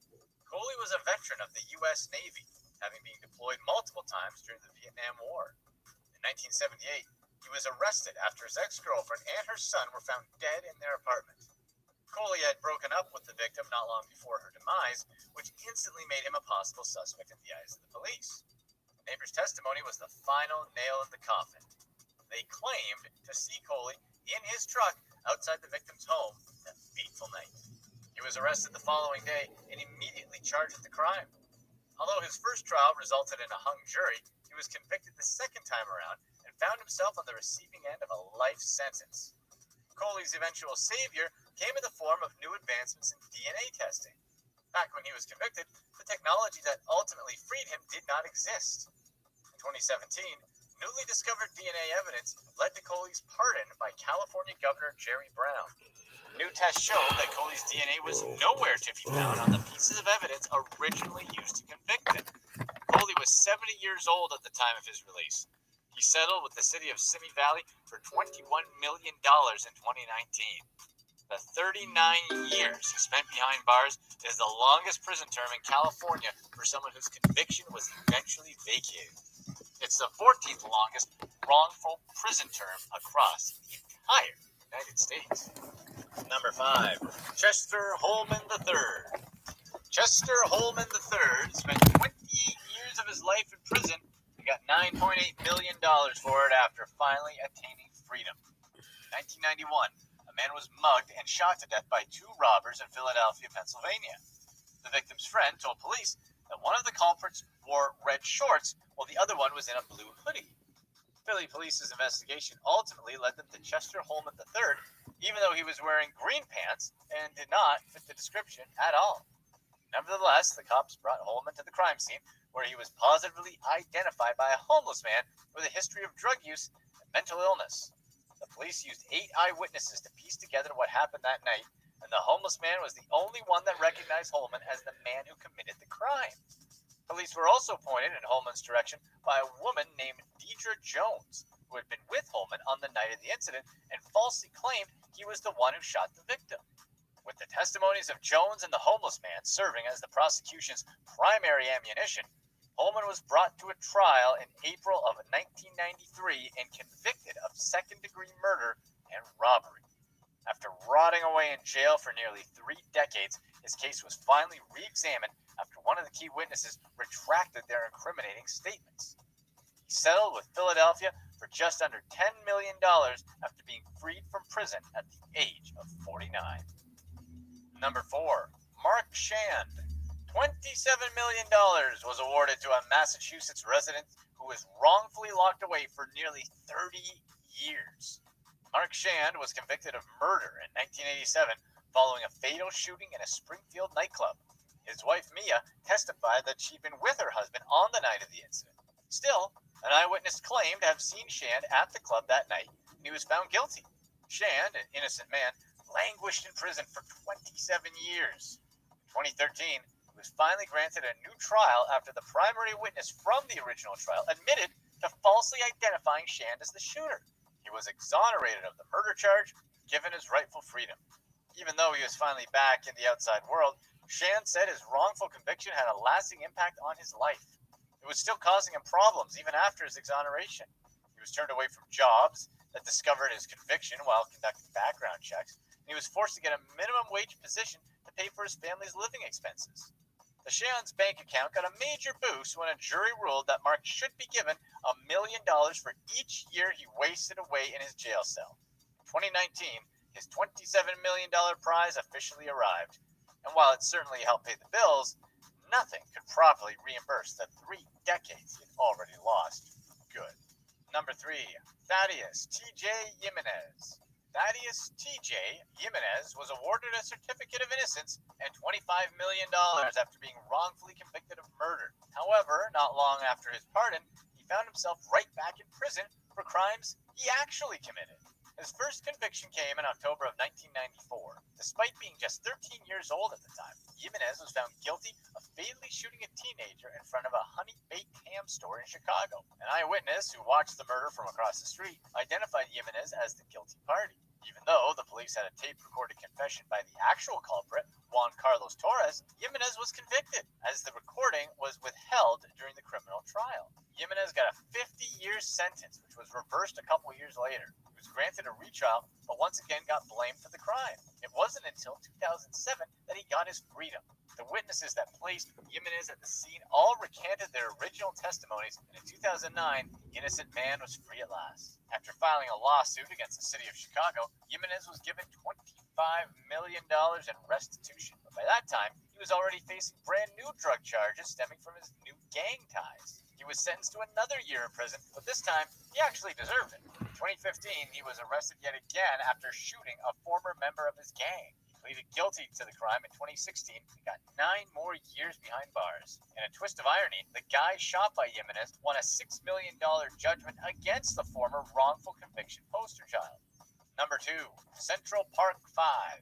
After their widely publicized convictions that they had nothing to do with, 5 New York City teenagers, better known as the Central Park 5, reached a settlement agreement with their hometown for $41 million. The 5 wrongfully convicted teens were Corey Wise, Yusuf Salam, Kevin Richardson, Antron McCrae, and Raymond Santana. There were several attacks in Central Park on the night of the incident that sent those 5 innocent boys to prison. On April 19th of 1989, the park was overrun by a gang of roughly 30 teenagers described as a wolf pack. It wasn't just the jogger, Trisha Melee, who fell victim to this predatory pack of adolescents. A couple on a tandem bike, a cab driver, a man carrying groceries, and a male jogger also faced beatings at the hands of the gang. But Melee's assault sticks out from the rest because she was also taken advantage of by her attackers. While the police didn't have any hard, fast evidence to pin the crime on the Central Park 5, they took the fall anyway. After hours of interrogation, they were coerced into confessions they would later recant. They were painted as the bad guys in the mainstream media before a conviction was even made. Central Park 5 had already been convicted in the court of public opinion. Their prison terms ranged between 5 and 15 years. 4 of them ended up serving 6 to 7 years, while the eldest of the group, Corey Wise, spent a total of 13 years in jail. In 2002, the actual perpetrator of the crime finally confessed while serving time for a separate offense. Central Park 5 all had their convictions vacated, and after suing the city of New York, they were awarded $41 million. While most of the wrongfully convicted teens went on to lead normal lives following their release, Raymond Santana found himself back behind bars in short order. He eventually cleaned up his act and started working with the Innocence Project, trying to clear the names of innocent folks facing jail time as he did all those years ago. Number 1, the McCollum Brothers. In September of 2014, half-brothers Henry McCollum and Leon Brown were released from the North Carolina prison. They'd spent the previous 3 decades locked up for a crime they didn't commit. A few years later, they were awarded a staggering sum of $75 million for their troubles, the largest such payout in U.S. history. McCollum and Brown were 19 and 15 years old in 1983 when they were wrongfully convicted and sent to death row. They were convicted for heinous crimes against an 11-year-old girl in Red Springs, North Carolina. The victim had been taken advantage of before her death. The 2 boys were arrested the following day. The police didn't find any concrete evidence at the scene that linked the teenagers to the crime. Their pursuit of the brothers was founded on baseless rumors spread by one of the boys' classmates. After hours of relentless interrogation without any lawyers present, McCollum and Brown were forced to sign confessions that were pre-written by the police. Both boys suffered from cognitive disabilities that made it difficult for them to read and write, so it's safe to say they had no idea what they agreed to. After 30 agonizing years behind bars, a glimmer of hope emerged for the brothers in 2014. At the behest of the North Carolina Innocence Inquiry Commission, newly discovered DNA evidence.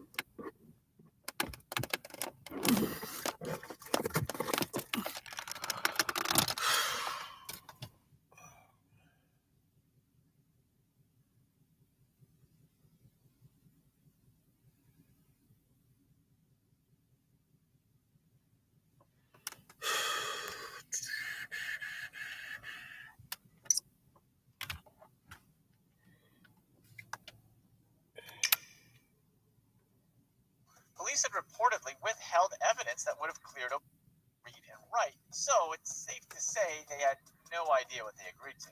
After 30 agonizing years behind bars, a glimmer of hope emerged for the brothers in 2014. At the behest of the North Carolina Innocence Inquiry Commission, newly discovered DNA evidence from the crime scene was examined. Test results confirmed what the 2 men insisted all along. They were innocent. The evidence implicated Roscoe Artis, a convicted felon who was already serving a life sentence for a completely different crime. Once McCollum and Brown were finally granted their due freedom, they were given a pretty hefty check along with it. $31 million was awarded to each of them, $1 million for every year they spent in prison. They were given an additional $13 million in punitive damages, with the record-breaking settlement totaling $75 million. Since their release, they've tried to make it crystal clear that other innocent people just like them are still locked up for crimes they did not commit. The brothers' attorney used their liberation as an opportunity to abolish the death penalty, which he says would put an end to the execution of innocent individuals like McCollum and Brown. Click to watch one of these next videos. By brave clients, we were able to step forward, make a difference, and change the future. What happened? Baby, I'm so sorry. Man, I'm flushing these. Do you want a toothbrush or toiletries? I'm going to summer camp, baby. I'm going to jail. I don't know. What is our online banking password? Baby, I'm not going to yell that on the street. Happy New Year. I called my mom. She said you and Sean moved over there with her and Trish. Hello? Are you staying? I'm gonna figure it out. I can't survive too many days with your sister. I just bought a new grill. Hey, girls. Why are you so naked all the time? Wearing pants in the house is stupid. Okay, I feel liberated. Okay, I want to feel free at home. Well, how you feel at work then? Expensive. Yeah! Oh my God! I kicked my mom. Pleading guilty is terrible legal advice. You gotta say you're sorry. Don't admit to nothing, kid. You a 32-year-old baby daddy in jail who almost got her pockets red until I put you on my credits. Yeah, you real grown Ash.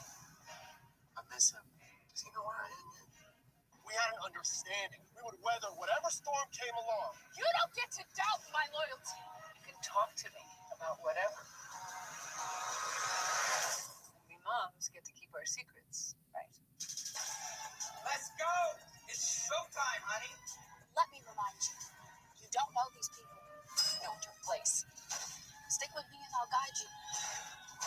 something I'm not allowed to feel.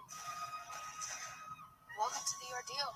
Let's turn up on this down. Let's turn up on this down.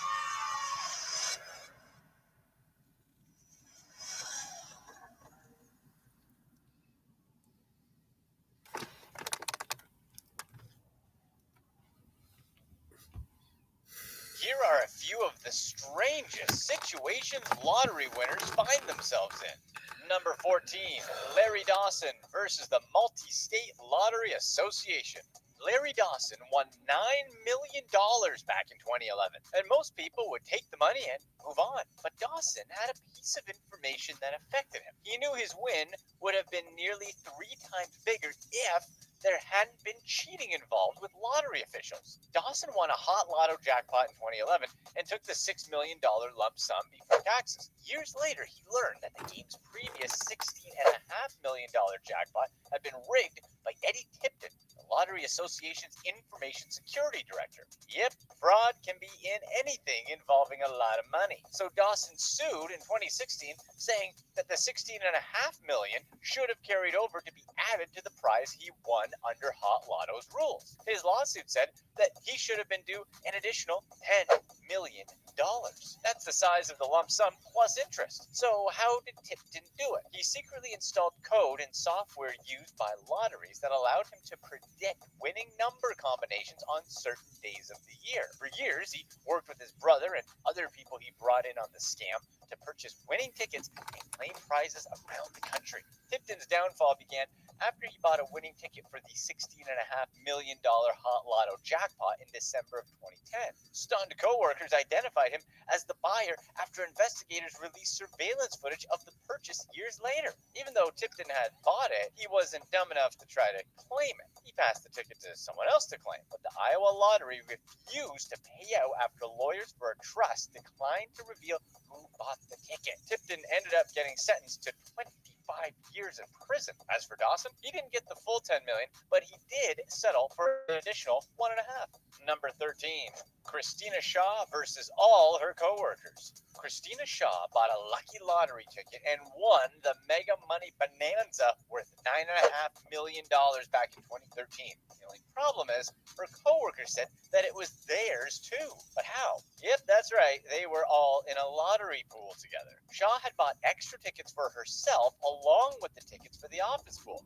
But how would they be able to determine which tickets were for the office pool and which were her own? Her coworkers claimed that each of them routinely pooled money to buy lottery tickets, and they took turns buying tickets. Shaw happened to buy the group's tickets that week. This is why the group had made the rule that anyone buying tickets for the pool could not buy tickets at the same location at the same time. Problem was that the rule was unwritten. One easy way to get out of this jam is just to always take a picture of the tickets that's for the group and send it to everyone before the drawing. That way, there's no confusion. Of course, Shaw said that the ticket was her personal ticket and she didn't know about the unwritten rule. She said that the numbers she picked were based on the birthdays and ages of her children and grandchildren, while the group's numbers were always computer picked. But she still settled with the group anyways for an undisclosed amount. The lesson here is to make sure to have zero loopholes and have things absolutely clear when it comes to pooled lottery tickets.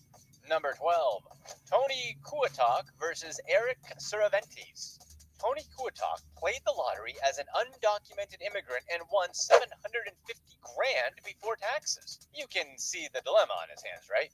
So what does a desperate man do in a situation like this? Kuatok knew he would get deported back to Guatemala if the lottery administrators knew of his undocumented status. So he called up his friend and boss, Eric Cervantes, to help cash the prize for him. As a supposedly good friend, his boss went in to claim the winnings on Kuatok's behalf. But when he cashed it, he decided to keep the money. Things escalated when his friend even started saying that Kuatok had decided to give him the money. Fortunately, surveillance footage showed that it was in fact Kuatok who had purchased the ticket. The video also showed him hugging and kissing his girlfriend. He also had proof that he sent photos of the winning ticket to his friends from his phone. He eventually won his case, but not after his boss had already spent roughly $223,000.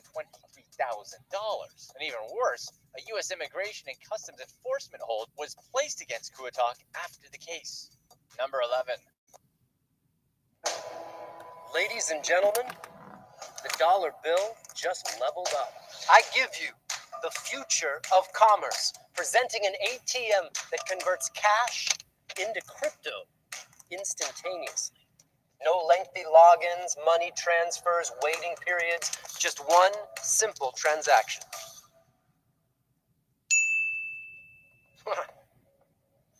Crypto's cool. Go to coinflip.tech to find an ATM near you. Grocery outlet, bargain market. Grass-fed at this price? Is this for real? Believe it. I'm the real deal. I mean, this is unbelievable.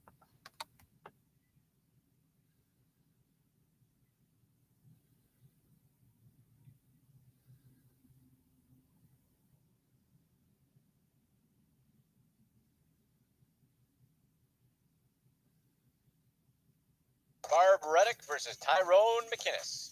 Barb Reddick and her nephew, Tyrone McInnes, both decided to play a game called Chase the Ace, a lottery similar to a 50-50 draw. Instead of half the winnings going to the winner only gets 20% of the lottery pool. However, they get a chance to pull an ace of spades from a deck of cards. That's because if the winner is lucky enough to pull the ace, they also win a jackpot made up of the remaining 30% of the ticket sales from all the previous lotteries. And this is exactly what Barb ended up doing, winning the draw and pulling the ace of spades. But the problem for her was she also had her nephew sign her tickets. Why? Because it was for good luck. She claimed that she had planned to share some of the prize, but never half of it. The funniest thing was, all of this happened while they were publicly receiving the lottery check. Right after they both received the check, she said she was taking her nephew to court. She even went on a rant about how he didn't deserve the money and how she used to consider him like a son. They eventually settled and made up, with her nephew ending up with a little more than double the $150,000 she had supposedly promised earlier. Number 10. Lynn Poirier versus Howard Browning. Imagine breaking up with your significant other, and years later, you win the lottery, but your ex hunts you down to look for his or her share. This is what happened to Lynn Poirier. She and her ex-boyfriend Howard Browning had lived together for 2 years. During their time together, she told him that if she won the lottery, they would split the prize. Little did she know she would have to hold that promise a long time later. Spoiler alert, Poirier actually did win the lottery for $1 million.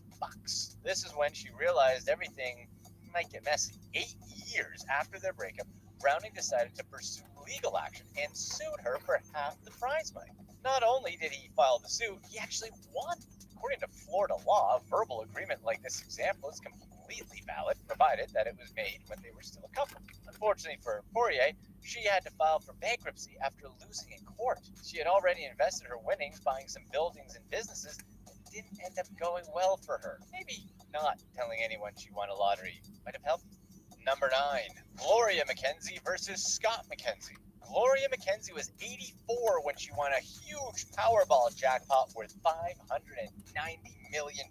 So, what did she do afterwards? She sued her son. Why? Gloria took the lump sum of roughly $371 million after taxes back in 2013, but she had to split the earnings with her son, Scott. This may have already been one point of contention. The reason he got half was because he was the person who had helped her buy the winning ticket. Her son getting the money isn't why she sued, though. It's because of what she wanted for an ROI on her money. She gave her son Scott control of her money, so Scott then turned to Harry Madden, a financial advisor who's a money manager in Florida, and also a co-host of a radio show called Smart Money. Madden generated a return of less than 1% on her money in 3.5 years. And he charged her more than $2 million in fees. Madden claimed that she wanted super conservative investments, and that's why her returns were so low. But come on, 1% in return? What was he putting the money in? Number 8. João DuPont versus Susana Gaspar. João DuPont was actually horrified when he realized the $4,000 scratch-off ticket he thought he had won was actually a $4 million win. Why? It's because he realized he was cheated out of a lot of money. DuPont was at a cafe when one of his friends told him that someone had won $4 million damage from a winning $10 Gold Rush scratch-off ticket. DuPont's first reaction was surprise. Someone else had won right after he hit his $4,000 winner, and it was won on the same type of scratch-off ticket. What's even weirder was that they both had bought their tickets from the same place. He showed his friend a photo of his winning ticket on his phone. His friend looked at the photo and told him that the prize was actually $4 million and not the $4,000 he had thought he won. And that was the moment when DuPont knew he was scammed. The reason DuPont thought he only won $4,000 was that DuPont can't speak or read English. And that's because of the word mill on the winning lottery ticket. That translates to 1,000 in DuPont's native language of Portuguese. DuPont claims he asked Maria Oliveira to cash the ticket for him. He knew she had done the same for other people in the past in return for a small percentage of the winnings. According to DuPont's lawsuit, Oliveira took the ticket to her boss, Susanna Gaspar, and they worked out a scheme to scam DuPont. Oliveira gave DuPont $3,800 in cash, and he gave her $200 for help. As soon as he found out he was duped, he sued. Currently, the lump sum that's just over $1.6 million sits in an interest-bearing account while the case is still being sorted out. Number 7, Sharon Jones versus everyone. A losing lottery ticket that became a winner? That's kind of the story. Sharon Jones won the lottery with a ticket that was supposedly thrown away after someone else had declared it a losing ticket. In 2011, Sharon Jones checked losing tickets she found at a convenience store just to make sure they actually were losers.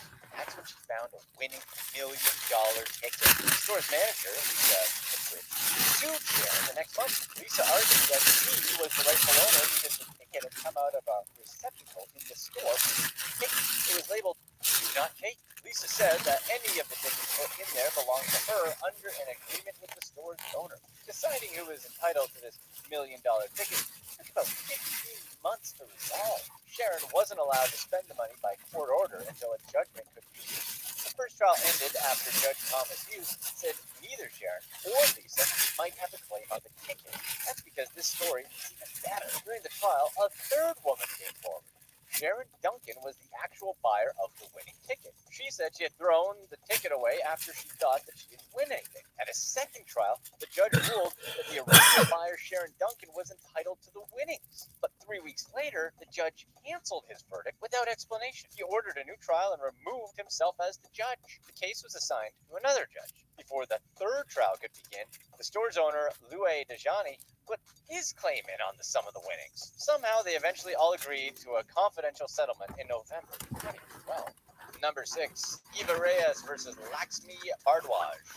Eva Reyes is a lottery player from Northern California. She had promised the owner of the liquor store where she bought her lottery ticket, Laxmi Bhardwaj, that she would split her prize with him if she won. Just why would she make this promise? Sometimes these promises are made just because it's one of those things you say as a joke, but he obviously didn't think this situation was this way. It totally makes sense why he did. It's because the liquor store owner actually lent her the money to buy the tickets. When she won the $1 million prize with the ticket she bought with his money, Laxmi went on to sue her when she wouldn't pay out. Reyes stated that she did promise him part of her winnings as a thank you for his help. The story gets weirder. There actually was a note written. According to her attorney, the note clearly states that she would give him only $50,000. However, the note supposedly has an extra zero that was squeezed in. We're gonna guess the store owner kept that note. We still couldn't find any credible sources on who won the dispute. Do you know what happened? Number 5, Donna Campbell versus Arnim Ramdas. Picture this. You're married to your wife or husband. Everything seems to be fine. Then you find out he or she hid $600,000 from you. What would you do? It turns out this was exactly what happened to Donna Campbell of Florida. She found out her husband was hiding his lottery win from a lottery pool he had with his coworkers. The worst part, or the funniest part, was the length he went to keep the secret. He went as far as never having the TV on and disconnecting their phone. Her suspicions went up further when she got a postcard about a new home purchase addressed to her husband. She eventually did a simple Google search and found out the news of her husband's lottery win. When she finally confronted him, his first reaction was to deny everything. But he then confessed, but came up with the excuse that he had actually bought the ticket for his daughter from another marriage. And then, poof, he just disappeared. And that's when she decided to sue for her half. However, a judge somehow rejected her demand for half the money. Number 4, Jane Doe versus New Hampshire. Keeping anonymous is the key for no headaches after winning a lottery. This is exactly what went through the mind of one lady who won in New Hampshire. After winning the Powerball prize of $559 million, she decided to fight in court to make her identity remain private, something that took a long legal battle. The problem was that she did something that would have legally prevented her from keeping it private. In New Hampshire, if you sign the back of your lottery ticket, you legally expose your name for lottery officials to use. This is a practice that many people do to make sure they'll remain as the winner, regardless if their ticket gets stolen. Because she had signed the back of her ticket, she was liable to have her identity exposed. In fact, when she received the $264 million prize after all taxes, there still was no way of knowing whether or not she would be able to remain as Jane Doe. In the middle of her legal battle, she realized that her state law allowed her to create a trust and receive the money through a trustee. Ultimately, she was successful, but it hasn't always been the case for other winners. If you're lucky enough to win the lottery and are worried about losing your ticket, don't forget about your identity as well.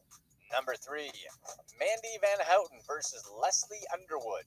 The bond between Mandy and Leslie were supposedly so strong, they told each other that they would split the prize money if they ever won the lottery. According to Leslie Underwood, their boss handed them some lottery tickets as a Christmas bonus. She and Mandy had promised each other that they would split the money if either of them won from their tickets. Of course, that didn't happen. As soon as her coworker Mandy won, she just disappeared. She just left and never went back to the office. Leslie saw that Mandy cashed her prize in the news and tried calling her, but of course she never returned her texts or calls. Leslie decided to file a lawsuit against her friend, but the case eventually was dropped after she got an undisclosed amount of money.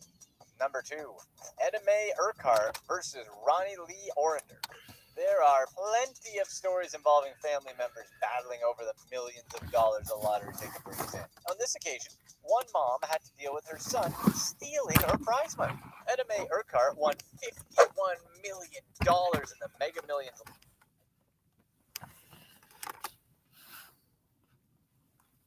Easy to remember, but now defunct website, thelotterylawyer.com. For real estate, zoning, and land use, but a lawyer scammed his clients. Jason Kurland was arrested. Number 2, Edda Mae Urquhart versus Ronnie Lee Orinder. There are plenty of stories involving family members battling over the millions of dollars a lottery ticket brings in. On this occasion, one mom had to deal with her son stealing her prize money. Edda Mae Urquhart won $51 million in the Mega Millions lottery in California. She asked her son Ronnie to double-check that the numbers matched up because she couldn't believe it. Once she realized she had won, she drove to the gas station where she had bought the ticket. However, she had her son sign the lottery ticket instead because she was so excited and couldn't hold a pen. Now that was a bad move because her son had other ideas. Because he signed the ticket, he was the winner. Who would ever do this to their own mom? This guy. The case eventually went to court where a settlement was eventually reached, with the details undisclosed. Number 1. Happy Hour just got hoppier at IHOP with a $5 menu featuring pancakes, burgers, and more yum-yums. So while you can't buy happiness, you can buy hoppiness. iHoppy Hour, every day from 2 to 10 p.m.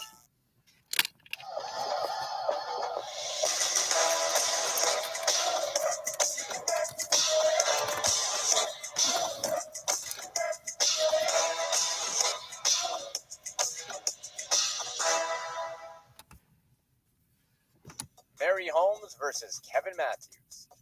Mary Holmes won a $188 million lottery prize and immediately found weird situations happening around her, such as having to pay $200,000 in fees to bail her boyfriend out of jail many times. That was just the tip of the iceberg. She received an official lawsuit from someone she never expected, the pastor of her local church. Pastor Kevin Matthews claimed that Mary had promised to make a big donation once she received her lottery money, but he was surprised to not get any money from her.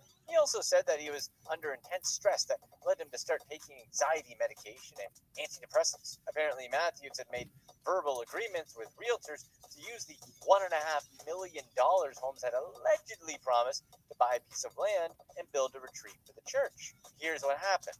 Holmes had in fact donated $700,000, but it wasn't enough for him.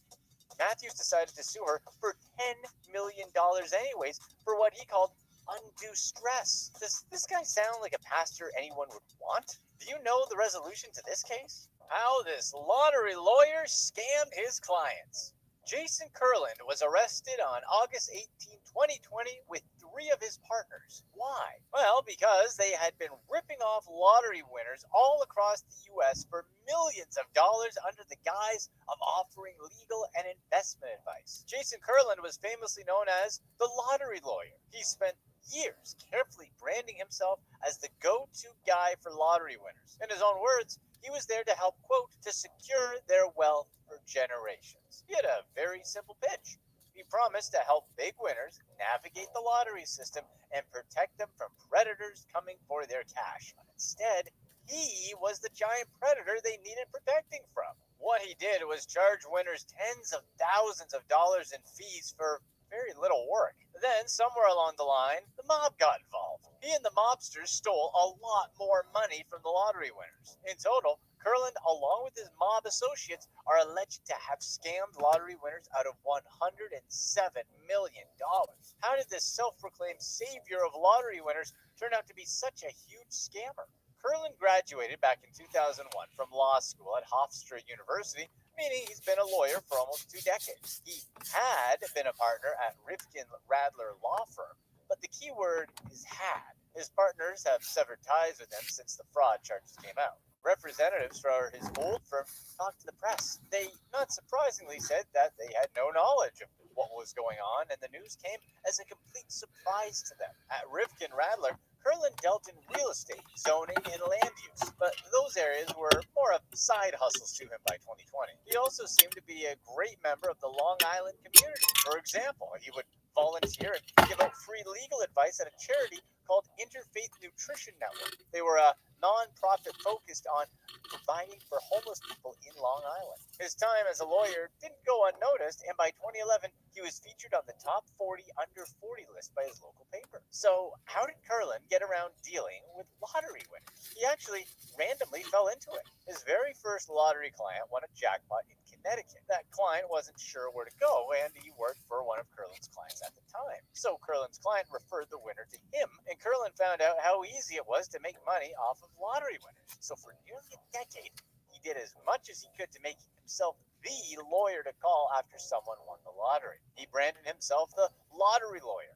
He tweeted at any lottery winners he could find, always with the hashtag #CallMe. He began doing a lot of interviews talking about the lottery. Kurland was constantly called on by the media to offer his insight. This wasn't just about the legal side of wins. They'd ask him about some of the things he would see lottery winners do, such as the big mistakes, how different states handle the wins, and the very first thing lottery winners ought to do. He became the authority on how lottery winners should conduct themselves after suddenly becoming rich. Seeing him on TV endeared him to a lot of lottery winners around the U.S. It was only a matter of time before one of them sought his services, and he didn't leave that to chance. One of the biggest repeated lines about a mega jackpot win was, "Hire an attorney." And we don't disagree with him here, but you definitely have to be able to hire an attorney you can trust. For Kurland, it was the perfect hook to send any lottery winner running his way. He made it easy to find him with easy to remember, but now defunct website, thelotterylawyer.com. For players, the good news was the big win. To Kurland, it meant a new potential high-paying client.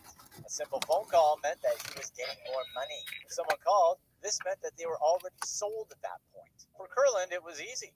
The phone call was all about repeating some of the tips he'd given in interviews.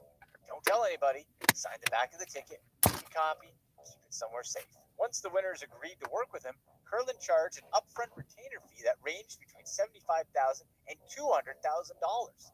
And on top of that, he required a monthly fee that ranged anywhere from $15,000 to $50,000. For what though? What do lottery winners need a lawyer every month for? The rates obviously weren't a problem to the mega winners. After all, they had hundreds of millions of dollars. They just thought that those fees were what were required to help secure the rest of their money. He worked with dozens of winners. The cumulative total in wins for his clients totaled in the billions. For example, just 3 of his clients who were scammed as part of his scheme collectively won $3 billion. One guy was a guy from South Carolina who won $1.5 billion in the Mega Millions lottery in 2019. While his fees were already high enough, Kurland wasn't just going to let the billions he had access to slip past him. Initially, he would make traditional investments that got modest returns, that won him the client's trust. And that's exactly when he would start making his moves. Kurland would convince the lottery winners to invest in companies that were owned or controlled by his friends. Christopher Churchio is a reputed soldier in the Genovese crime family. Francesco Russo and Francis Smukler were his supposed underlings. Kurland would get a big kickback whenever clients would invest in the mob-associated businesses. Just to keep the lie going, they funneled money back to the winners and marked them as interest payments. But in reality, there was extremely little going on as far as investments were concerned. Kurland and his mob friends just mostly straight up spent the funds on their lifestyle. They went out blowing the money on luxuries such as exotic vacations, golf club memberships, private jets, and luxury cars. They even went as far as buying 2 yachts. Churchio paid to be the chauffeur around in a Cadillac Escalade, and he also rented an $11,000 per month apartment in Manhattan. He lived this lifestyle all while claiming to run a plumbing business. That's the irony. Kurland was always vocal about how lottery winners shouldn't be buying all the nicest things. He always insisted on winners laying low for a while to maintain some normalcy. It turns out that he could not take his own advice. When they did actually try to do some business, they weren't exactly great. For example, Churchio invested some of the funds in personal protective equipment because of the pandemic. They had actually made an $800 million deal with an unnamed state. For some reason, that state backed out of the deal. So that left Churchio and his other partners with over $40 million worth of PPE. Russo and Smukler, on the other hand, decided to invest some of the cash with Gregory Altieri, a jewelry merchant. They gave him $250,000 at a sky-high interest rate. According to investigators, they expected Altieri to repay a whopping $400,000. But Altieri couldn't pay up. So what did they do? Obviously, they threatened to get a hold of people close to him, his wife and son. A total of $107 million were alleged to have been mishandled by Kurland and mob associates by the time the authorities got involved.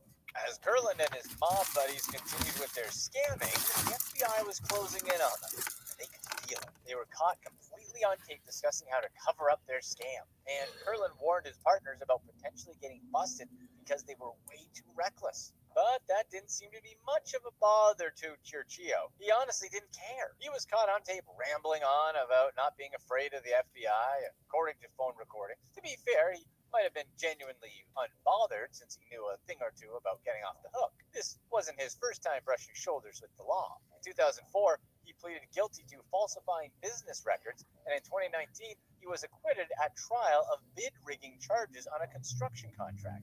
Churchio's legal battles aside, the phone recordings also exposed Russo's and Smukler's threats against Altieri. But besides the gutsy declarations of violence, Russo and Smukler were open to the idea of getting charged with fraud. Smukler in particular hoped for just a fine instead of jail time. They were also caught on tape not feeling sorry at all for stealing money from lottery winners. Churchio said on tape, quote, "Remember, you and I didn't hit the lotto for $1.5 billion. On August 18th of 2020, their worries about getting caught by the feds came true." In total, these partners in crime faced 21 charges that could see them serve long sentences. All of them were charged with wire fraud conspiracy, money laundering, and money laundering conspiracy. Kurland, on his part, was also charged with honest services fraud for the loss of his clients' funds. Smukler and Russo picked up a few additional charges for their threats against the jewelry business owner and his family. All 4 of them denied the charges, and all of them, except Russo, are out on bail. Russo was a bit unlucky because of his threats to Altieri. Investigators have also found a gun under his bed that obviously could be very well interpreted as his willingness to carry out any of Shit about to die.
You sleep?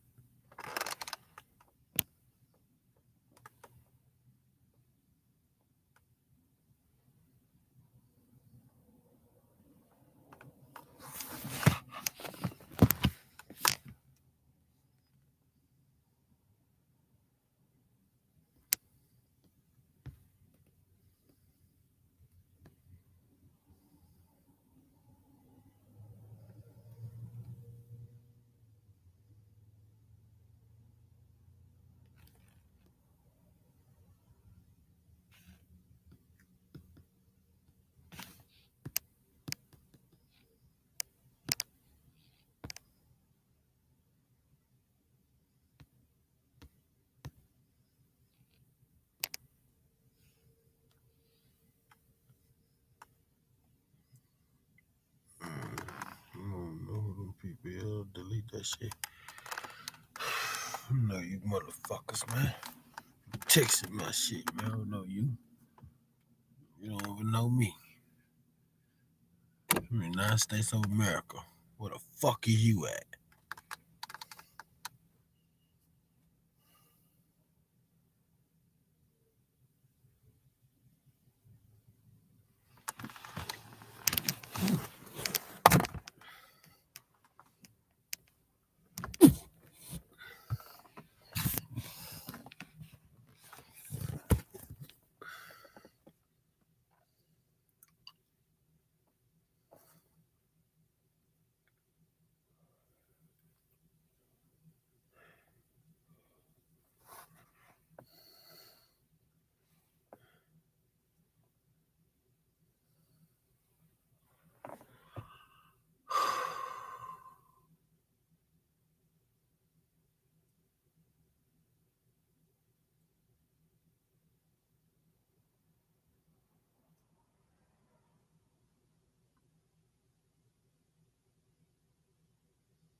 I'm louding sideways on the chopper. It's gonna be 12 o'clock on the desire. Whew.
I'm gonna go hit this real quick.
Sitting down there, I could be down there.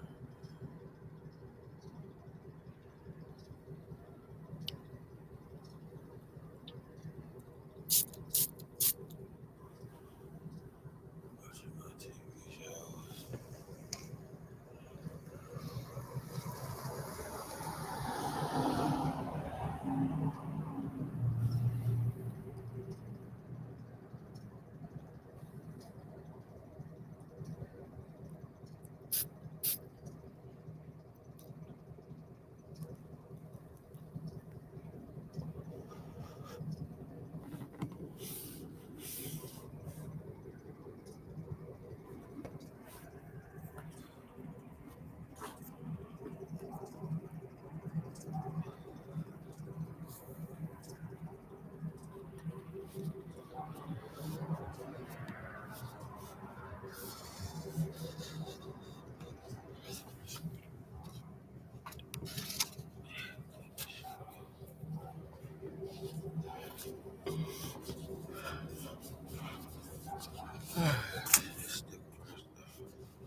Man, man, man.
Jam me some music real quick.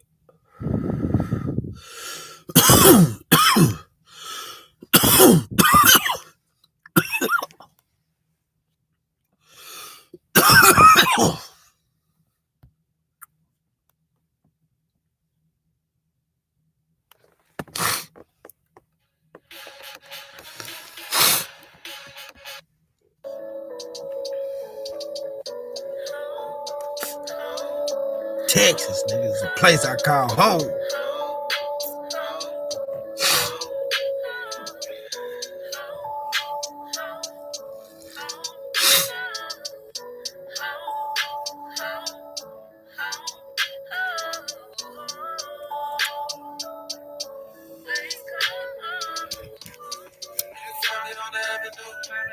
A lot of cars on the avenue. Nigga dying on the avenue. People dying on the avenue. Need a place to call home. Need a place to call home. Need a place to call home. Need a place to call home. You can find me on the avenue. A lot of cars on the avenue. They be lying on the avenue. People dying on the avenue. Need a place to call home. Need a place to call home. Need a place to call home. Need a place to call home. I'm on the avenue with it like right now. Fresh smoking and you know a nigga white that. Crib slow, nigga moving with the lights out. Crime scene, niggas dying on the front line. Tryna come up off a deep boys crunch time. I'm in the hood doing numbers on the dead end. God forgive me, but the devil be my best friend. I wanna say it's all good, but a nigga ain't. Yeah. So I'm really going hard cause he in the paint. A lot of murder on my mind, I done seen shit. On the home of the brave, bitch, I mean this. When the circle's running niggas like a white tee. They from the niggas up the county on that right street. They put a finger to the niggas who don't like me. Hey, and it's the place I call home. And I never ever get where I'm from. You can find me on the avenue. A lot of cars on the avenue. They be dying on the avenue. People dying on the avenue. Need a place to call home. Need a place to call home. Need a place to call home. Need a place to call home. You can find me on the avenue. A lot of cars on the avenue. They be lying on the avenue. People dying on the avenue. Need a place to call home.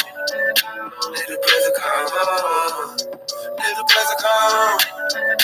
Need a place to call home. Road running got me young cause I can't street. And it's a place I call home if you ask me.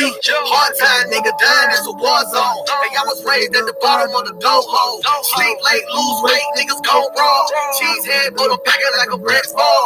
Plenty money in the kitchen, I'm a bank guard. I'ma be a dog nigga, everything Lord. The way a nigga came up, we were fucked up. And we were cool back then, but then we lost touch. Rush smoking for the pain, don't say much. And when the people come around, they gotta face us. You can find me on the avenue. A lot of cars on the avenue. They be lying on the avenue. People dying on the avenue. Need a place to call home. Need a place to call home. Need a place to call home. Need a place to call home. You can find me on the avenue. A lot of cars on the avenue. They be lying on the avenue. People dying on the avenue. Need a place to call home. Need a place to call home. Need a place to call home. Need a place to call home. My name is Ariel, and I just started my first job as a project manager. When I was a student, I'd write.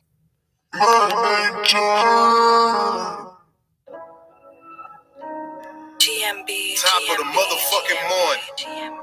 Zero, aka the king of the ghetto, aka the Mo City Don. You did? Mo City, Texas in here. We in the 305 right now, though. Me and my nigga Nino Brown.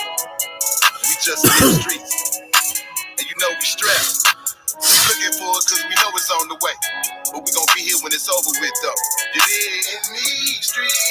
My niggas up to no good. All we do is fuck shit up in the hood. In these streets. I would fix this shit if I could. GMB. Top of the motherfucking morning. Zero. AKA the king of the ghetto, AKA the Mo City Don. Let's start that shit back. You did? Mo City, Texas in here. We in the 305 right now, though. Me and my nigga Nino Brown. We just in these streets. And you know we strapped. We looking for it cause we know it's on the way. But we gon' be here when it's over with though. You dig? In these streets, my niggas up to no good. All we do is fuck shit up in the hood. In these streets, I would fix this shit if I could. Since I can't, I'm on it, wish a nigga would. In these streets, I keep smoking until my mind gone. Minding my fucking business, that's what my mind's on. Building something from nothing type of shit I'm on. Ain't got shit positive to say, stay off of my phone. I done been broke before, sold dope before, with dope to dope bricks. So I fiend overdose, put dope and no shit got under my skin. Big plate, cutting crack with a big blade. Sold dope since 6th grade.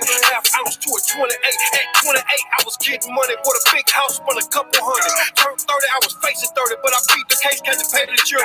Big jury, big Rolex, till I get the dope to your doorstep. Pull up with the top back, see through the roof, that's no cap. I don't rap, I talk shit. Blue rag, that's on crib. Big fire, it's on hip. Miss Pop Pimp, neighborhood nip.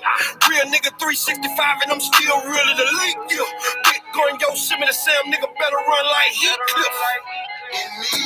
Hey, Nino Brown. No good. All we do is fuck shit up in the hood. In these streets, I would fix this shit if I could. Man, that's a new road. Wish a nigga would. In these streets, I keep smoking until my mind gone. Minding my fucking business, that's what my mind's on.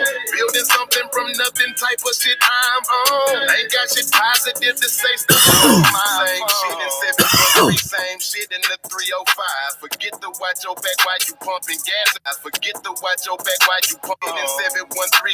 Ain't got shit positive to say, stay off of my same shit in 713, same shit in the 305. Forget to watch your back while you pumping gas, it'll be your lie. I don't fuck with none of that feeling shit. I'ma have to see your vibe. Cause I go off next thing, I know I'm in the day room eating Frito pie. Jack will see a Batman scribble in the sky anytime they see your shine. They might be late to work, but to take your shit from you, they'll be on time. I don't post a lot cause I be on the block, I really don't be online. And I'll be sit tripping, but y'all already know C-R-I-P on mine. Niggas be giving these bitches anything they want, but it'll never be enough. Cause they ain't never where they supposed to be. They always be with us. My niggas is hungry if I don't feed them today. They might eat even us. Yeah, I believe in God, but sometimes I'm like, do he believe in us? In these streets, my niggas up to no good. All we do is fuck shit up in the hood. In these streets, I would fix this shit if I could. Since I can't, I'm on it, wish a nigga would. In these streets, I keep smoking until my mind gone. Minding my fucking business, that's what my mind's on. Building something from nothing type of shit I'm on. Ain't got shit positive to say, stay off of my phone. Nigga, every hood doing the same motherfucking thing, nigga. She selling pussy. He selling dope. Ain't nothing different but the weather change, nigga. See, you got them pearly gates. And you got them hard steel bars, nigga. We used to sell dope, rob, and steal cars, nigga. That's all we know. And see, a prophet ain't welcome in his own home. You walk up in the house, this the house of pain where they throw dirt on your name, nigga. But they forgot you a seed. They could throw dirt. They could throw dirt, but you gotta use that as water, nigga. All you gonna do is grow. All you gonna do is grow, nigga. When you been through it, you gon' get to it, nigga. God gon' test you before he bless you, nigga.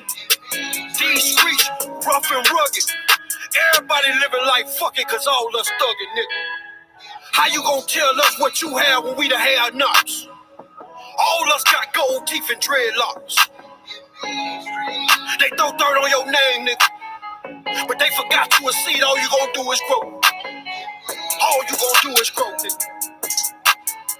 You gotta stay down till you come up, though. Trust me. This shit disgusts me.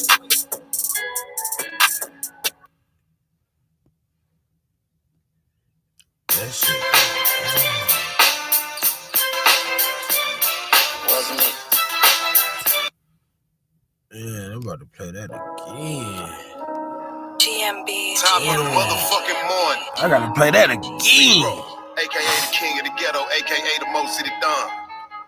You did? You did. Mo City, Texas In these streets, I'm hustling them on my grind, popping up on my time, whatever up on my mind. In these streets, I'm trying to do all the grind, stacking the cheese, boy, I'm on these streets. My niggas up to no good. All we do is fuck shit up in the hood. Okay, in these streets, I would fix this shit if I could. Since I can't, I'm on it, wish a nigga would. In these streets, I keep smoking until my mind gone. I gotta cut niggas off when I'm on my own zone.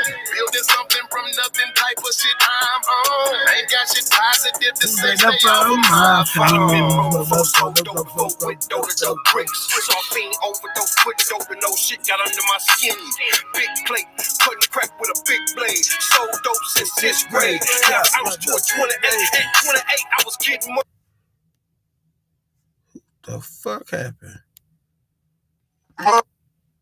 6th grade, half ounce to a 28. At 28, I was getting money with a big house, but a couple hundred. Turned 30, I was facing 30, but I beat the case, got to pay the jury. Big jury, big Rolex, till I get the dope to your doorstep. Pull up with the top back, see through the roof, that's no cap. I don't rap, I talk shit. Blue rag, that's on crib. Big fire, it's on hip. Miss Pop Pimp, neighborhood nip.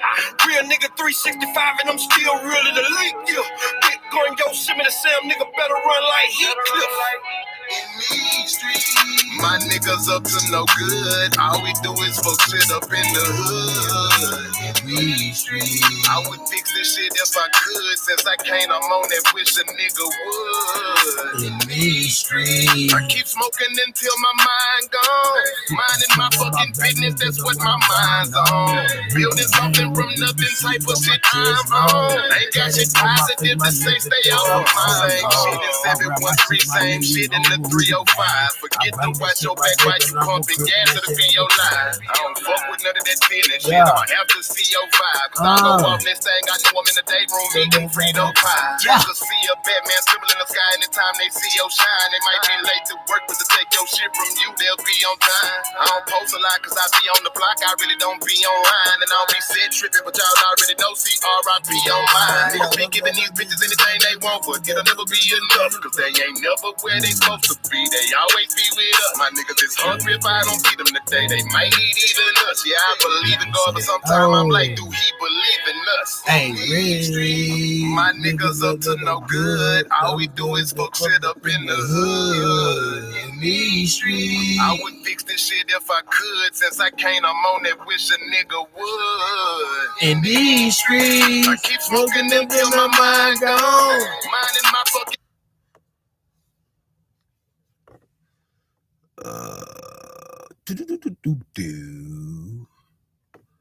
I'm trying to find this beat. Really. Oh shit. I forgot about that song right there. That's my shit. Really. People say they love you, how that shit is silly. Really. Oh no, I gotta find the beat though. Gotta find that beat, man. But it's not that beat. Hey, if you had these loops at your fingertips, would it help you make beats? Just peep a couple.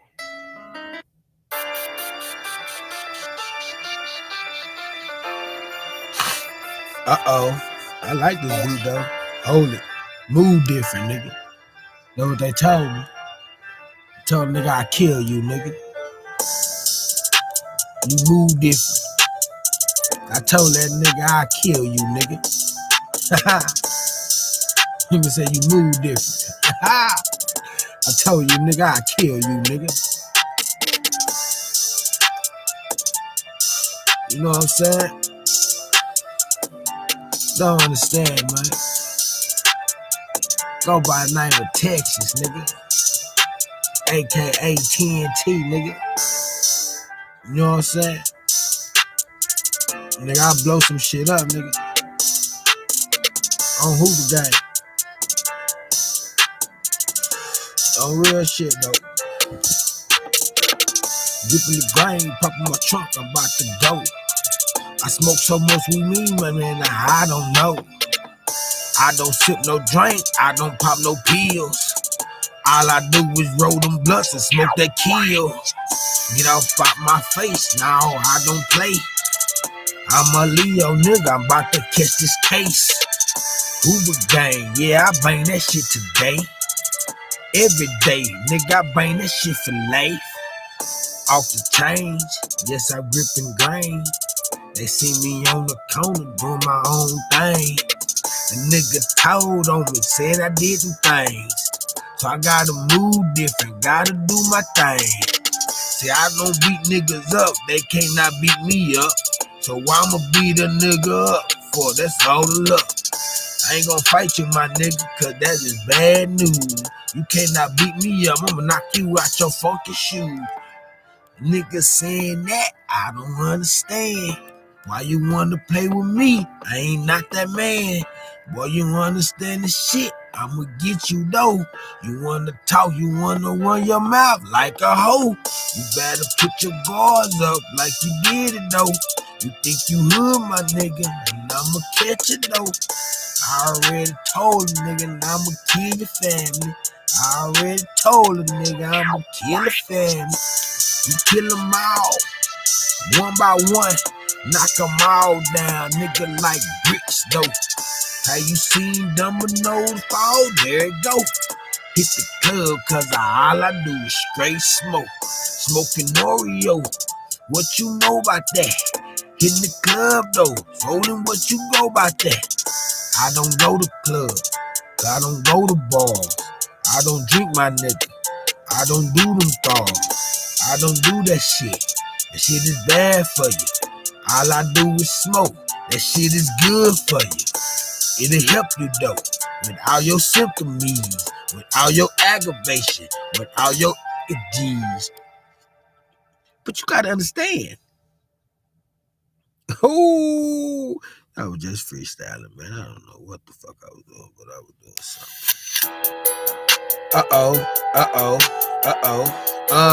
This that little Dolph beat right here. Okay. Rest in peace to that nigga, man. That was a real nigga right there, man.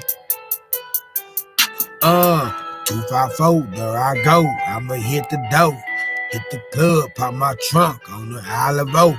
They wanna hate, who was that? About to go. I gotta find my song, really, really. They already know. Really, really. People saying they love you, honey. Silly, silly. They cannot trust your own family. Shit is silly, silly. I'm off the chain, pop my trunk on the illy, illy. They looking at me, boy. You know you bitches silly, silly. I'm by myself, I'm on my own, about to get it though. I left the shit up back in the alley, yeah, I did it though. Swing the lane, gripping wood, yeah, I did it though.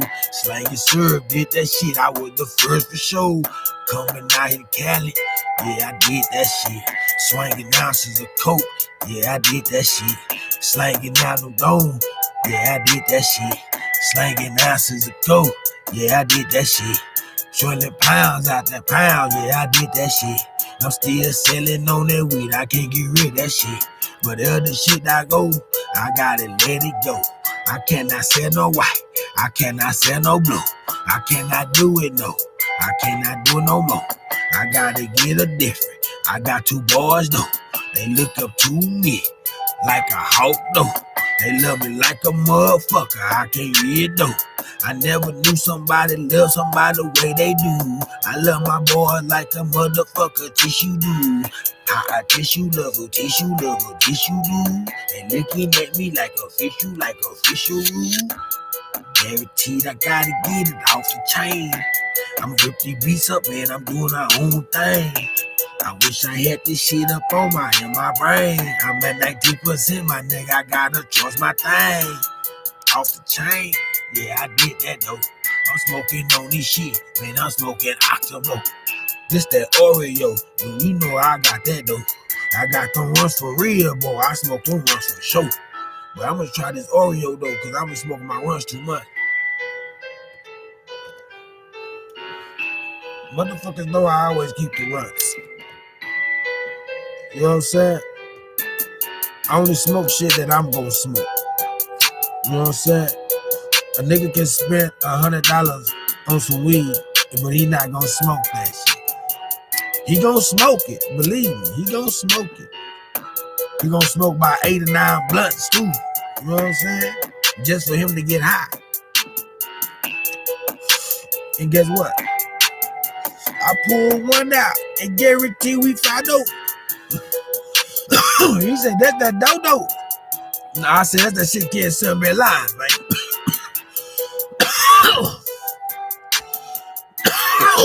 Real shit. Uh-huh.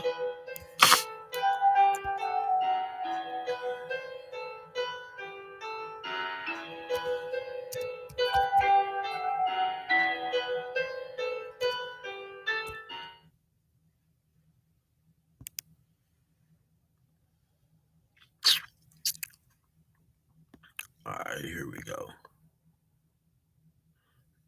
That ain't it, but Now with Spectrum Mobile, you can get unlimited on 2 or more lines for $29.99 a line. This is a huge... This is Saludos production. uh-oh. A hard life in my life. Uh-oh. Yeah. Hey. M Square, man, that's my hometown, man. Hey, in my hometown, M Square, where it go, hit the club, pop my trunk, and there it go. In my hometown, everybody gotta go. Live Vote is where you get your ad go. Hey, then let me tell you about my hood, Live Vote. It's just dancing like the California Circle K though. Hit the club, I pop my trunk, about to get it though. They can kill your ass right now, my nigga. There you go. I done seen the nigga drop. I done seen the nigga fall. I done seen the nigga stab. Seen the nigga go. I done seen the cop come. I done seen them turn it down. I done seen the feds come. I done seen them run around. Everybody wanna get it. Charity to get it down. Understand, Texas shit is going down. Check this out. 48, nigga, roll to see the state. Niggas wanna hate. Guarantee you better grab a plate for your hometown. In my hometown, yeah. In my hometown. Live Vote, man. Yeah. Yeah, I got my shit from right here, though. Hey, look, let me tell you where I came from. I grew up on that Louise Street, came up. Down south end where we came from. Everybody wanna know where we came from. Yeah, my grandma stayed down there. When we all used to go and ride down there. Yeah, but I was on that Coleman Street. Then I was on that Louis. Then I was on that Pike Street. PST, that's what I got to do, the beast. That's when I came up out those Hoover gang, banging streets. 13 years old, brother put me out the streets.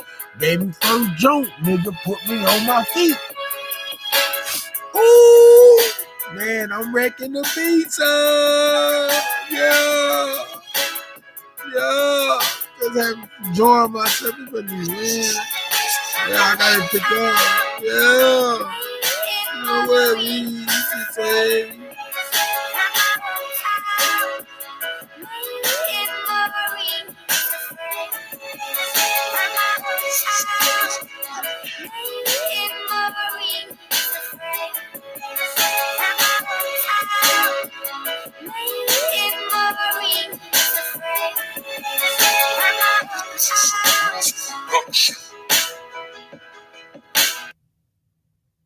All right, so if we look at the cheat sheet, and I'll show you where to get this in a sec, let's just take 4 chords. So first, E minor, it looks like this.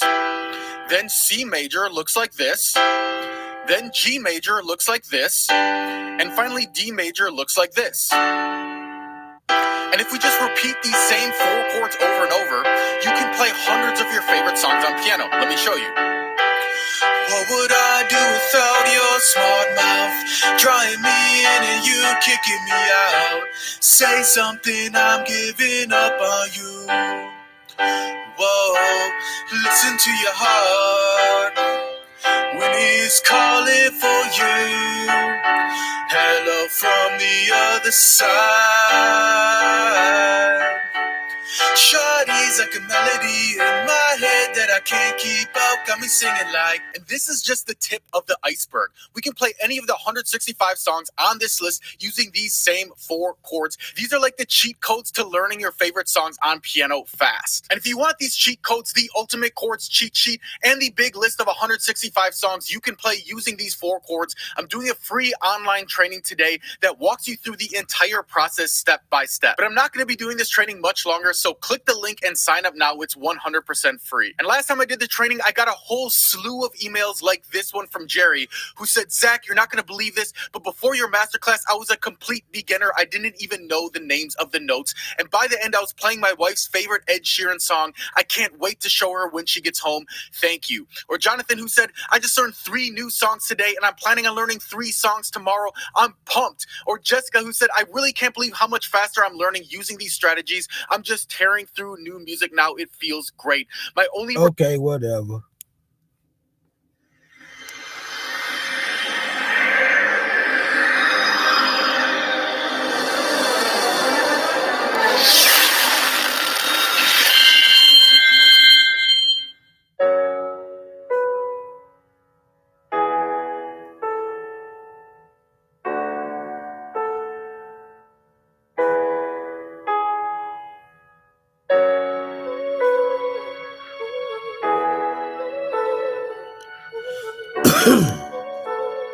Man, when I saw my mama for the last time, I didn't know that was the last time. That was the last time. Majesty Records. When I saw my mama for the last time, I did not know that was the last time. When I saw my mama for the last time, I did not know that was the last time. When I saw my daddy for the last time, I did not know that was the last time. When I saw my mama for the last time, I did not know that was the last time. When I saw my daddy for the last time, I did not know that was the last time. Locked up and it fucked up my mind. Went back to the cell, called a face online. Got a category 3, that's a fight, dawg. Nigga said something, nigga, I pushed him in his dog. Nigga said something and I pushed him in his face. Hit the club and I caught another fucking case. They put another year up on my sentence though. Then I end up doing 9 on the 3 though. Nigga said that shit was real though. Locked up, pop trunk, yeah I did it though. Lost my daddy, man, that shit fucked me up though. Turned around 5 months, lost mama though. Cancer ate them both up, fuck cancer though. That's why I represent the peak every month though. Yeah, October, that's when I word though. Last time I saw my mama though. And now I know that was the last though. Man, that really fucked me though. Last time I saw my daddy really though. Talked to him on the phone, that was really though. Man, they really hate me, they really sick me though. A lot of motherfuckers, they really killed me though. Daddy gone, mama gone, hurt me though. So I think about God, it just hurt me though. They say, why you don't believe? Yeah, I believe though. I just questioned so much and then it hurt though. It hurt me so much, that's why I smoke so much. I don't tell nobody my problems, I soak it up. Then I put it on my shoulder, then I walk it up. Then I turn around, then I just smoke it up. Man, hold up, and that's the dope. Telling you my problem, what you gonna go? Is you gonna help me? That's a hell no. Tell me go see this nigga over here though.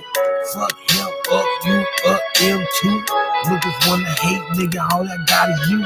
Me and myself, 3 P's, niggas, what it do? Me and myself and I, niggas, what it came to do. My mama said she brought me in, she take me out. Guaranteed, man, I'd make it out. I lost my mama, man, at a young age. I didn't get to grow up, man. I was a grown age. Ooh, that was clean right there. I like that one. But I didn't. So I've got my essay written, and I've been working on it. But I just... With YouTube Premium, you can watch as many videos as you want without pausing for ads. Get into what you're into with ad-free videos. Try it on us. I want to share something with y'all that has truly been a blessing for my life and for my family. And that's HelloFresh. They deliver recipes.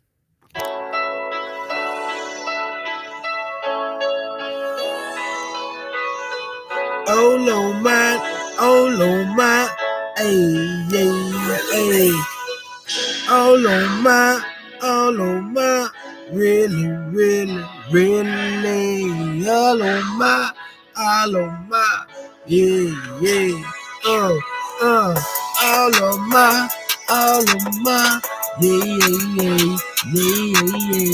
all on my, all on my, yeah, all on my, all on my, yeah, all of my, yeah. Miss JJ, miss 290, I miss my nigga, I miss old Miney, the nigga said though, nigga swing though, I miss JJ, they really hurt though, you know I'm my nigga, when that day go, that nigga he was a kid though, that nigga real, 21 power rule, better go the nigga, gang up, bang you. Nigga said though, who is that me though? That nigga say you can't come around with blue though. Now I come know, my nephew, that nigga told me to go change food. Now I told them I can't do that. I'm 5 dudes who crib and I'm a blue dad. Nigga said no, but it's crib though. And I understand I was in the bloods though. All on my, yeah. All on my, yeah. All on my, all on my, yeah. All on my, yeah. JJ though, when you die, let it fuck me up. Man, I cry when I see you. Man, that day, fucked up, man. I was $8 pay.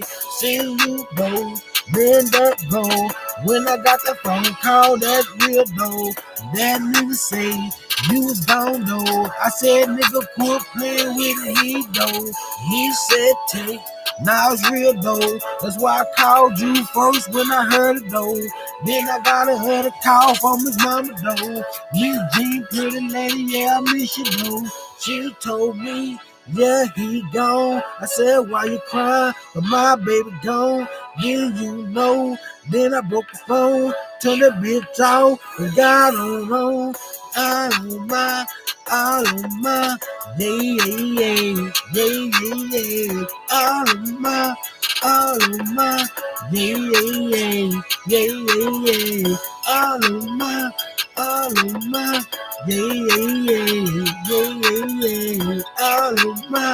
All on my, yeah. Rest in peace, JJ.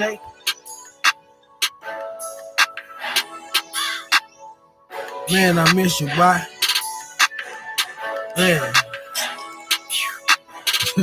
Man, you know what I'm saying? You was in San Diego, man.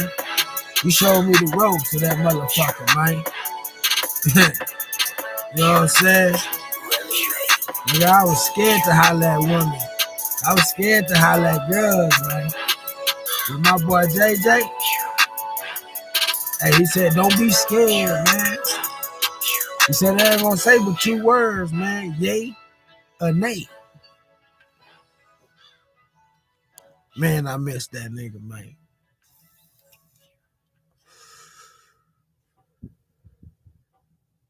So you're looking to make music? Well, Soundtrap is the perfect tool for you. Today, I'm going to show you how to tune your vocals using Auto-Tune. Was the song.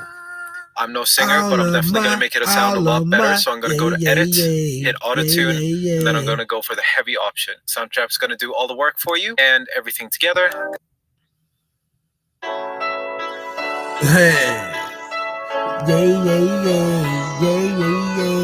All of my, yeah. All of my. JJ, I gotta finish.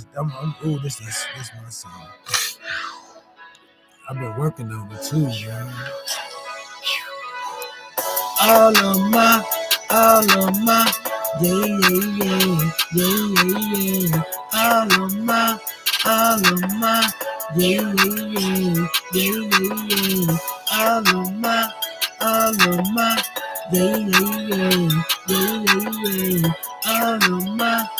all of my, yeah, JJ though, you my bro, man I miss you bro, man I miss you bro, I don't really know what I gotta go, man I gotta go, but I gotta go, when you die, that's fucked up, when you left, no ain't though, that really touched with me though, I had to leave San Diego. I did not know shit though. I just jumped on the bus though and dropped me right out though. Right here, man. Never down my life. That's the goal. My nigga JJ though. That was a real 21 though. Probably nigga. Cheap top though. Skyline though. That's my bro, my nigga, JJ though. Yeah, my nigga, JJ though. All of my, yeah. All of my, yeah. All of my, yeah. Yeah, Skyline, my nigga. You know what I'm saying? All that shit. I'm just gonna talk up on this one, man. You know what I'm saying? Yeah. My nigga did a lot.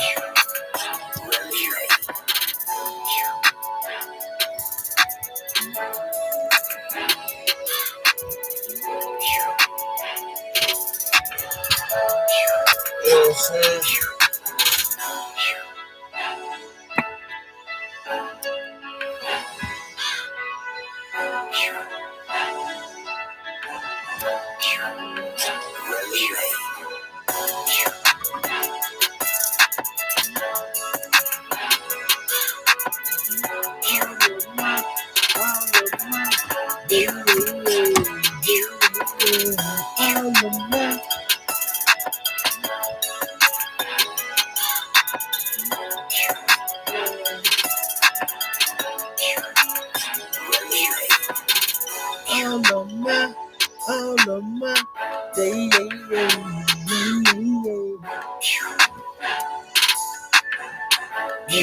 I'm saying JJ.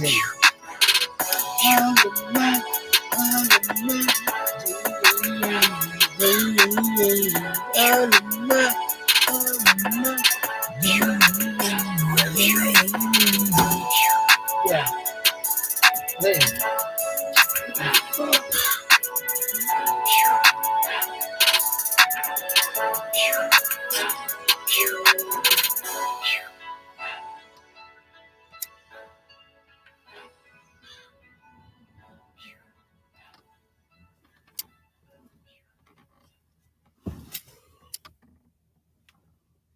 So you're looking to make music? Well, Soundtrap is the perfect tool for you. Today I'm going to show you how to tune your vocals using Auto-Tune.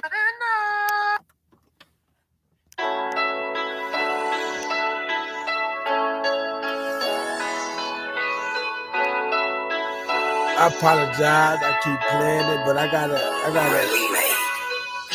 gotta get this song down. So I can go back and see what versions I can use. Hey, all of my, J-A-N, all of my, J-A-N, all of my,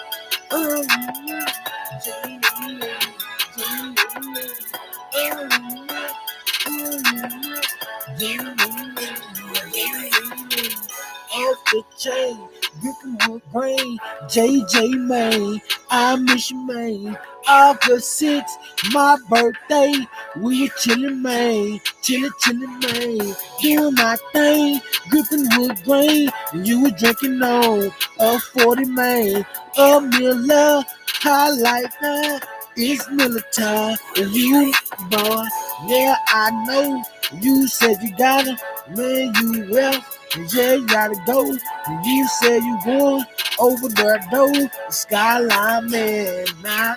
Oh, and I said, bro, can I come with you? And you said, no, I gotta do this now. I said, what? You really don't? And I said, yeah, you can't go. Let my phone, and that was it. That was the last time you see me. My broken, that fucking up, JJ, man.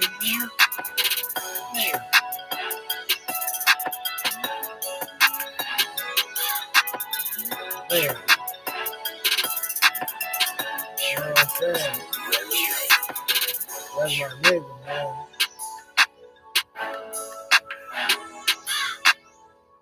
That's my nigga. I couldn't shit, that nigga would never die, man. I would think I would be right here. You know what I'm saying?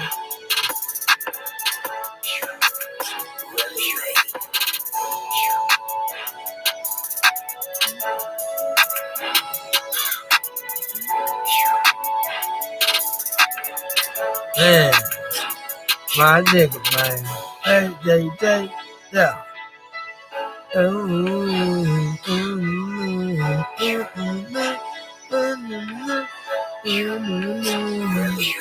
Man.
So you're looking to make music?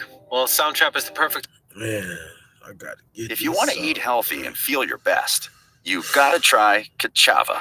Kachava is the world's healthiest. Damn, that oil scroll. It smells so good. Really late.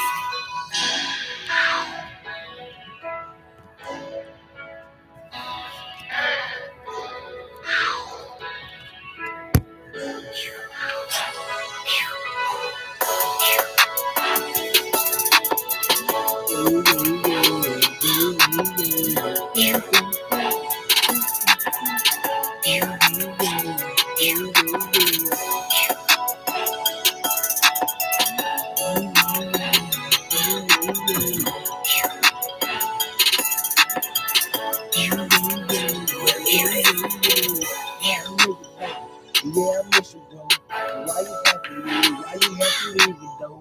Now that shit, they all been, though. That shit, they all was been, though. That good man, set you up, man. That thought she was real, she was real nice. You thought she did that shit, thought she was a kid, that you thought, man. You thought, wanna kill you, try to blow your face out with you.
Man, I've been having that song in my head for a long time.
That was nice.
faithful can't stop talking about Grand Crew. It's intrigue.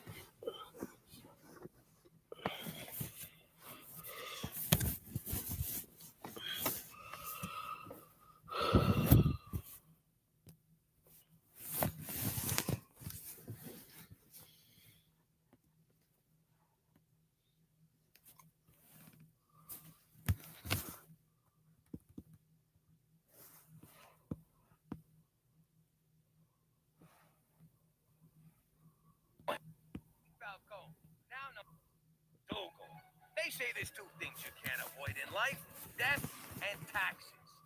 Wise guys don't pay taxes, which only leads to death. Back in the old neighborhood, the funeral home was doing great business. The guy who was rolling in dough, strutted around like he owned the frickin' neighborhood. So, we took over the joint. You're fired.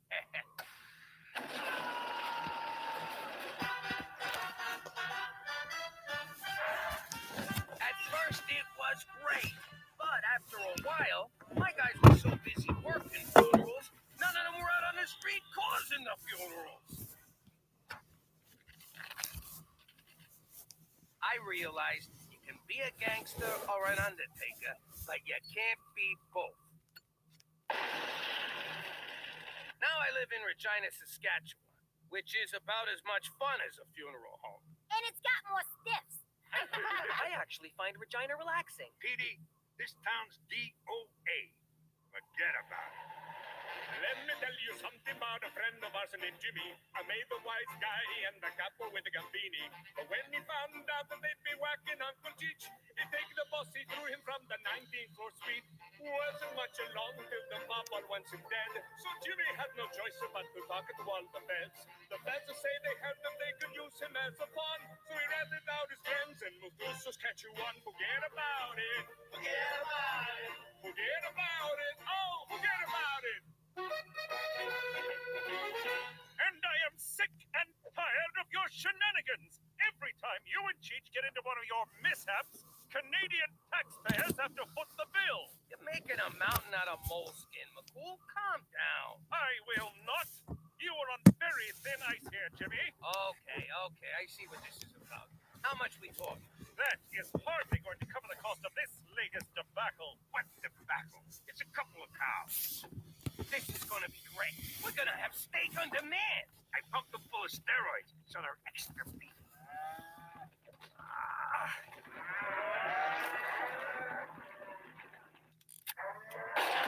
Sorry, Jimmy, but my superiors were very clear on the matter.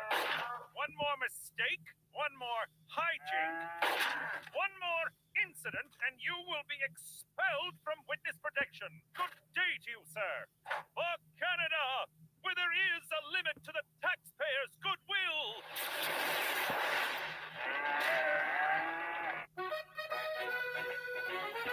You guys won't believe what happened. Petey got a date? No, I got a summer job. No way. Good for you, kid. I remember my first job.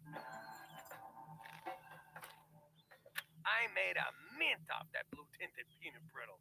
What kind of job is it? That's what I want to know, but Teresa won't tell me. Well, I could tell you, or I could show you.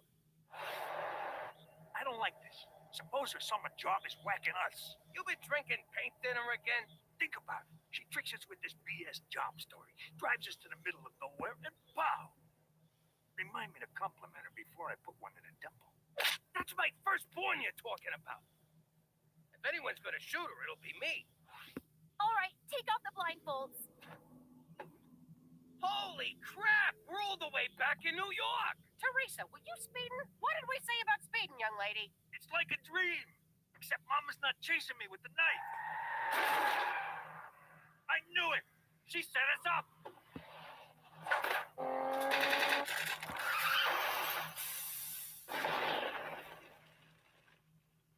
it's good to be back. And cut. What? We're not actually in New York. I got a job on a big Hollywood movie filming right here in Regina. So this is a set? What's the movie? It's called Wise Guys versus Aliens. Sounds arty-farty. Wait, was there a casting couch involved when you got hired? No, I'm just an assistant. It's actually a really easy job. Standing around all day sure is hard on your feet. Please, take my chair. I'll sit on the floor. Oh, thanks, Mr. Spielberg. I better get to work. I got 10 long hours of sitting, eating, and texting ahead of me. Kid sounds like an old pro already. Come on, let's take a look around. Wait, I know this door. Rizzo! Open up or I'll break your legs. You still owe me a C-note. Rizzo! Rizzo! Rizzo's been dead for 10 years, you moron!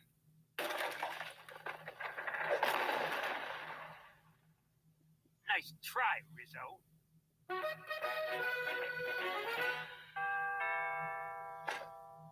do you want, Kojak? I ain't touching that. What is it?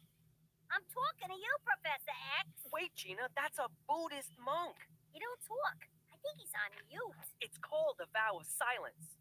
Dear parent or guardian, a vision has foretold that a child in this home may be the reincarnation of the Bali Lama. The who, the what now? The Bali Lama. It's just like the Dalai Lama, except from Bali. Wow, I always knew I was special, but not this special. I am honored. What? Her? Oh, you gotta be shitting me. High priest will soon arrive to determine the veracity of the vision. Please prepare. I ain't giving no priest no eye test. You got it? Now get the hell out of here. Jackpot. 50 G's. That's Indonesian money. It's only worth $5. Says the guy who is not the Baldy Lama. Jesus! Canadian coffee tastes like dishwater filtered through dirty underpants. Get me an espresso! You know, I could get used to all this movie magic. And by magic, I mean free sandwiches. Hey, look at this. I've been here 10 minutes, and already I got a trailer. Why do you get a trailer? What kind of low-rent flick is this? Hey, get out of my trailer. If anyone should be banging a bimbo in that Winnebago, it's me. Relax. It's probably just some guy with the same name as you. You mean like my evil twin? Cheech, look back on your life. If you was twins, you would not be the good one. Freaking goody two-shoes. Always stealing my girls. Did I ever tell you ladies about the time when my nephew, Jimmy Falcone, whacked the DA with a frozen fish? We knew the cops were going to be onto us. So to get rid of the evidence, we ate the fish. Oh, what are you talking about? What just happened? I never met that guy in my life, and I never killed nobody with a fish. I just fed him to live ones. This is identical theft. That son of a bitch is pretending he's me. And he's not even as handsome. Yo, Petey, I've been thinking about it. I'm gonna do this thing. You know, with butt monkeys. Buddhist monks. Yeah, that's the one. Religion's a cash grab, and I want a piece. I just need to fool them monks long enough to start bilking my followers. You know what? I think I'll help you. You, Mr. Squeaky Clean No Balls? Why? Because I think the simple, gentle wisdom of the Buddha may just penetrate your heart. Like water through cracks in stone. Whatever. But if you screw this up, I'm gonna crack you with a stone. All right, Jimmy. I'm calling in every favor you owe me. Help me whack this scumbag. Since when do I owe you any favors? He's disrespecting the Falcone name and he's making money off it. Which kind of makes me respect the guy. Cheech, what the hell are you doing? Tony Cheech is about to go to work for Industrial Light and Tragic. Teresa, watch out!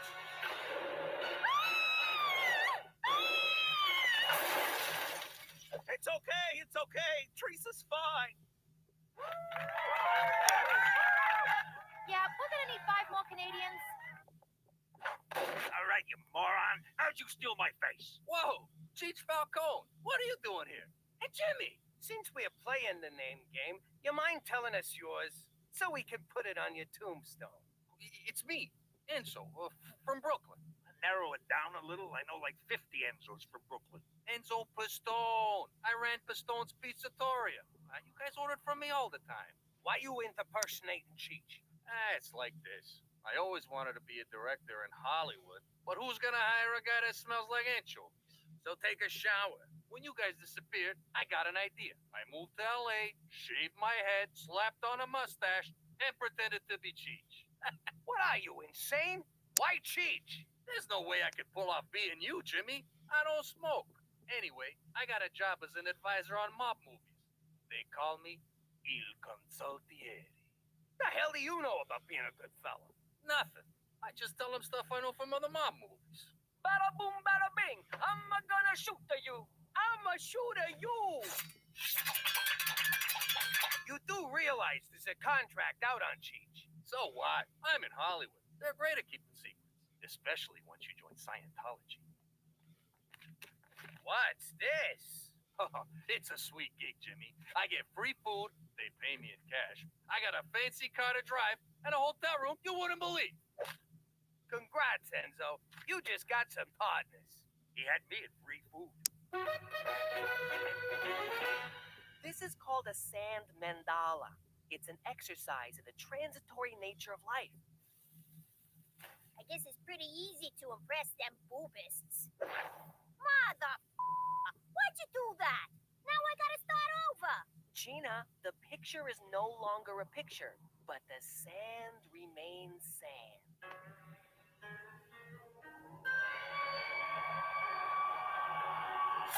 Hate it! Use your freaking head!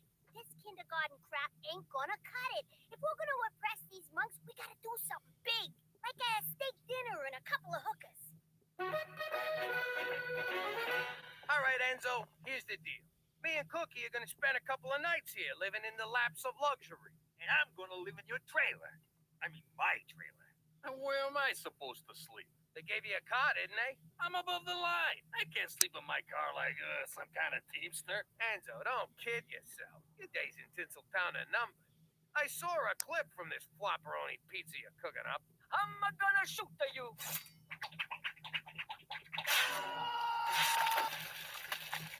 Don't look at me. It's them hack Hollywood writers.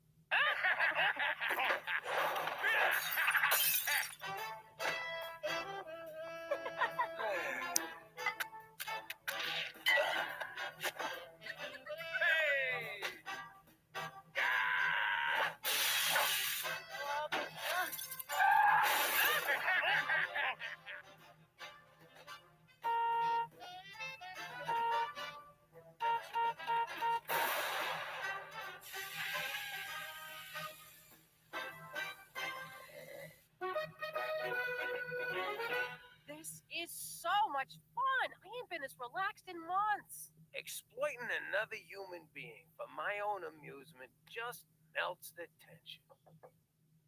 Must be the bellhop with the new bed. Took him long enough. Oh! Is that the guy whose car we hit with the TV? Nah, Canucks don't shoot. They just give you a respectful talking to. I think Hollywood Enzo ratted us out. Why are we running? You could have took that guy. I left my gun in my pants. Like you need a gun. True, but I don't fight naked. Learn that lesson from one Nunzio. Turn around. I don't want the whole world seeing your cans and my sausage.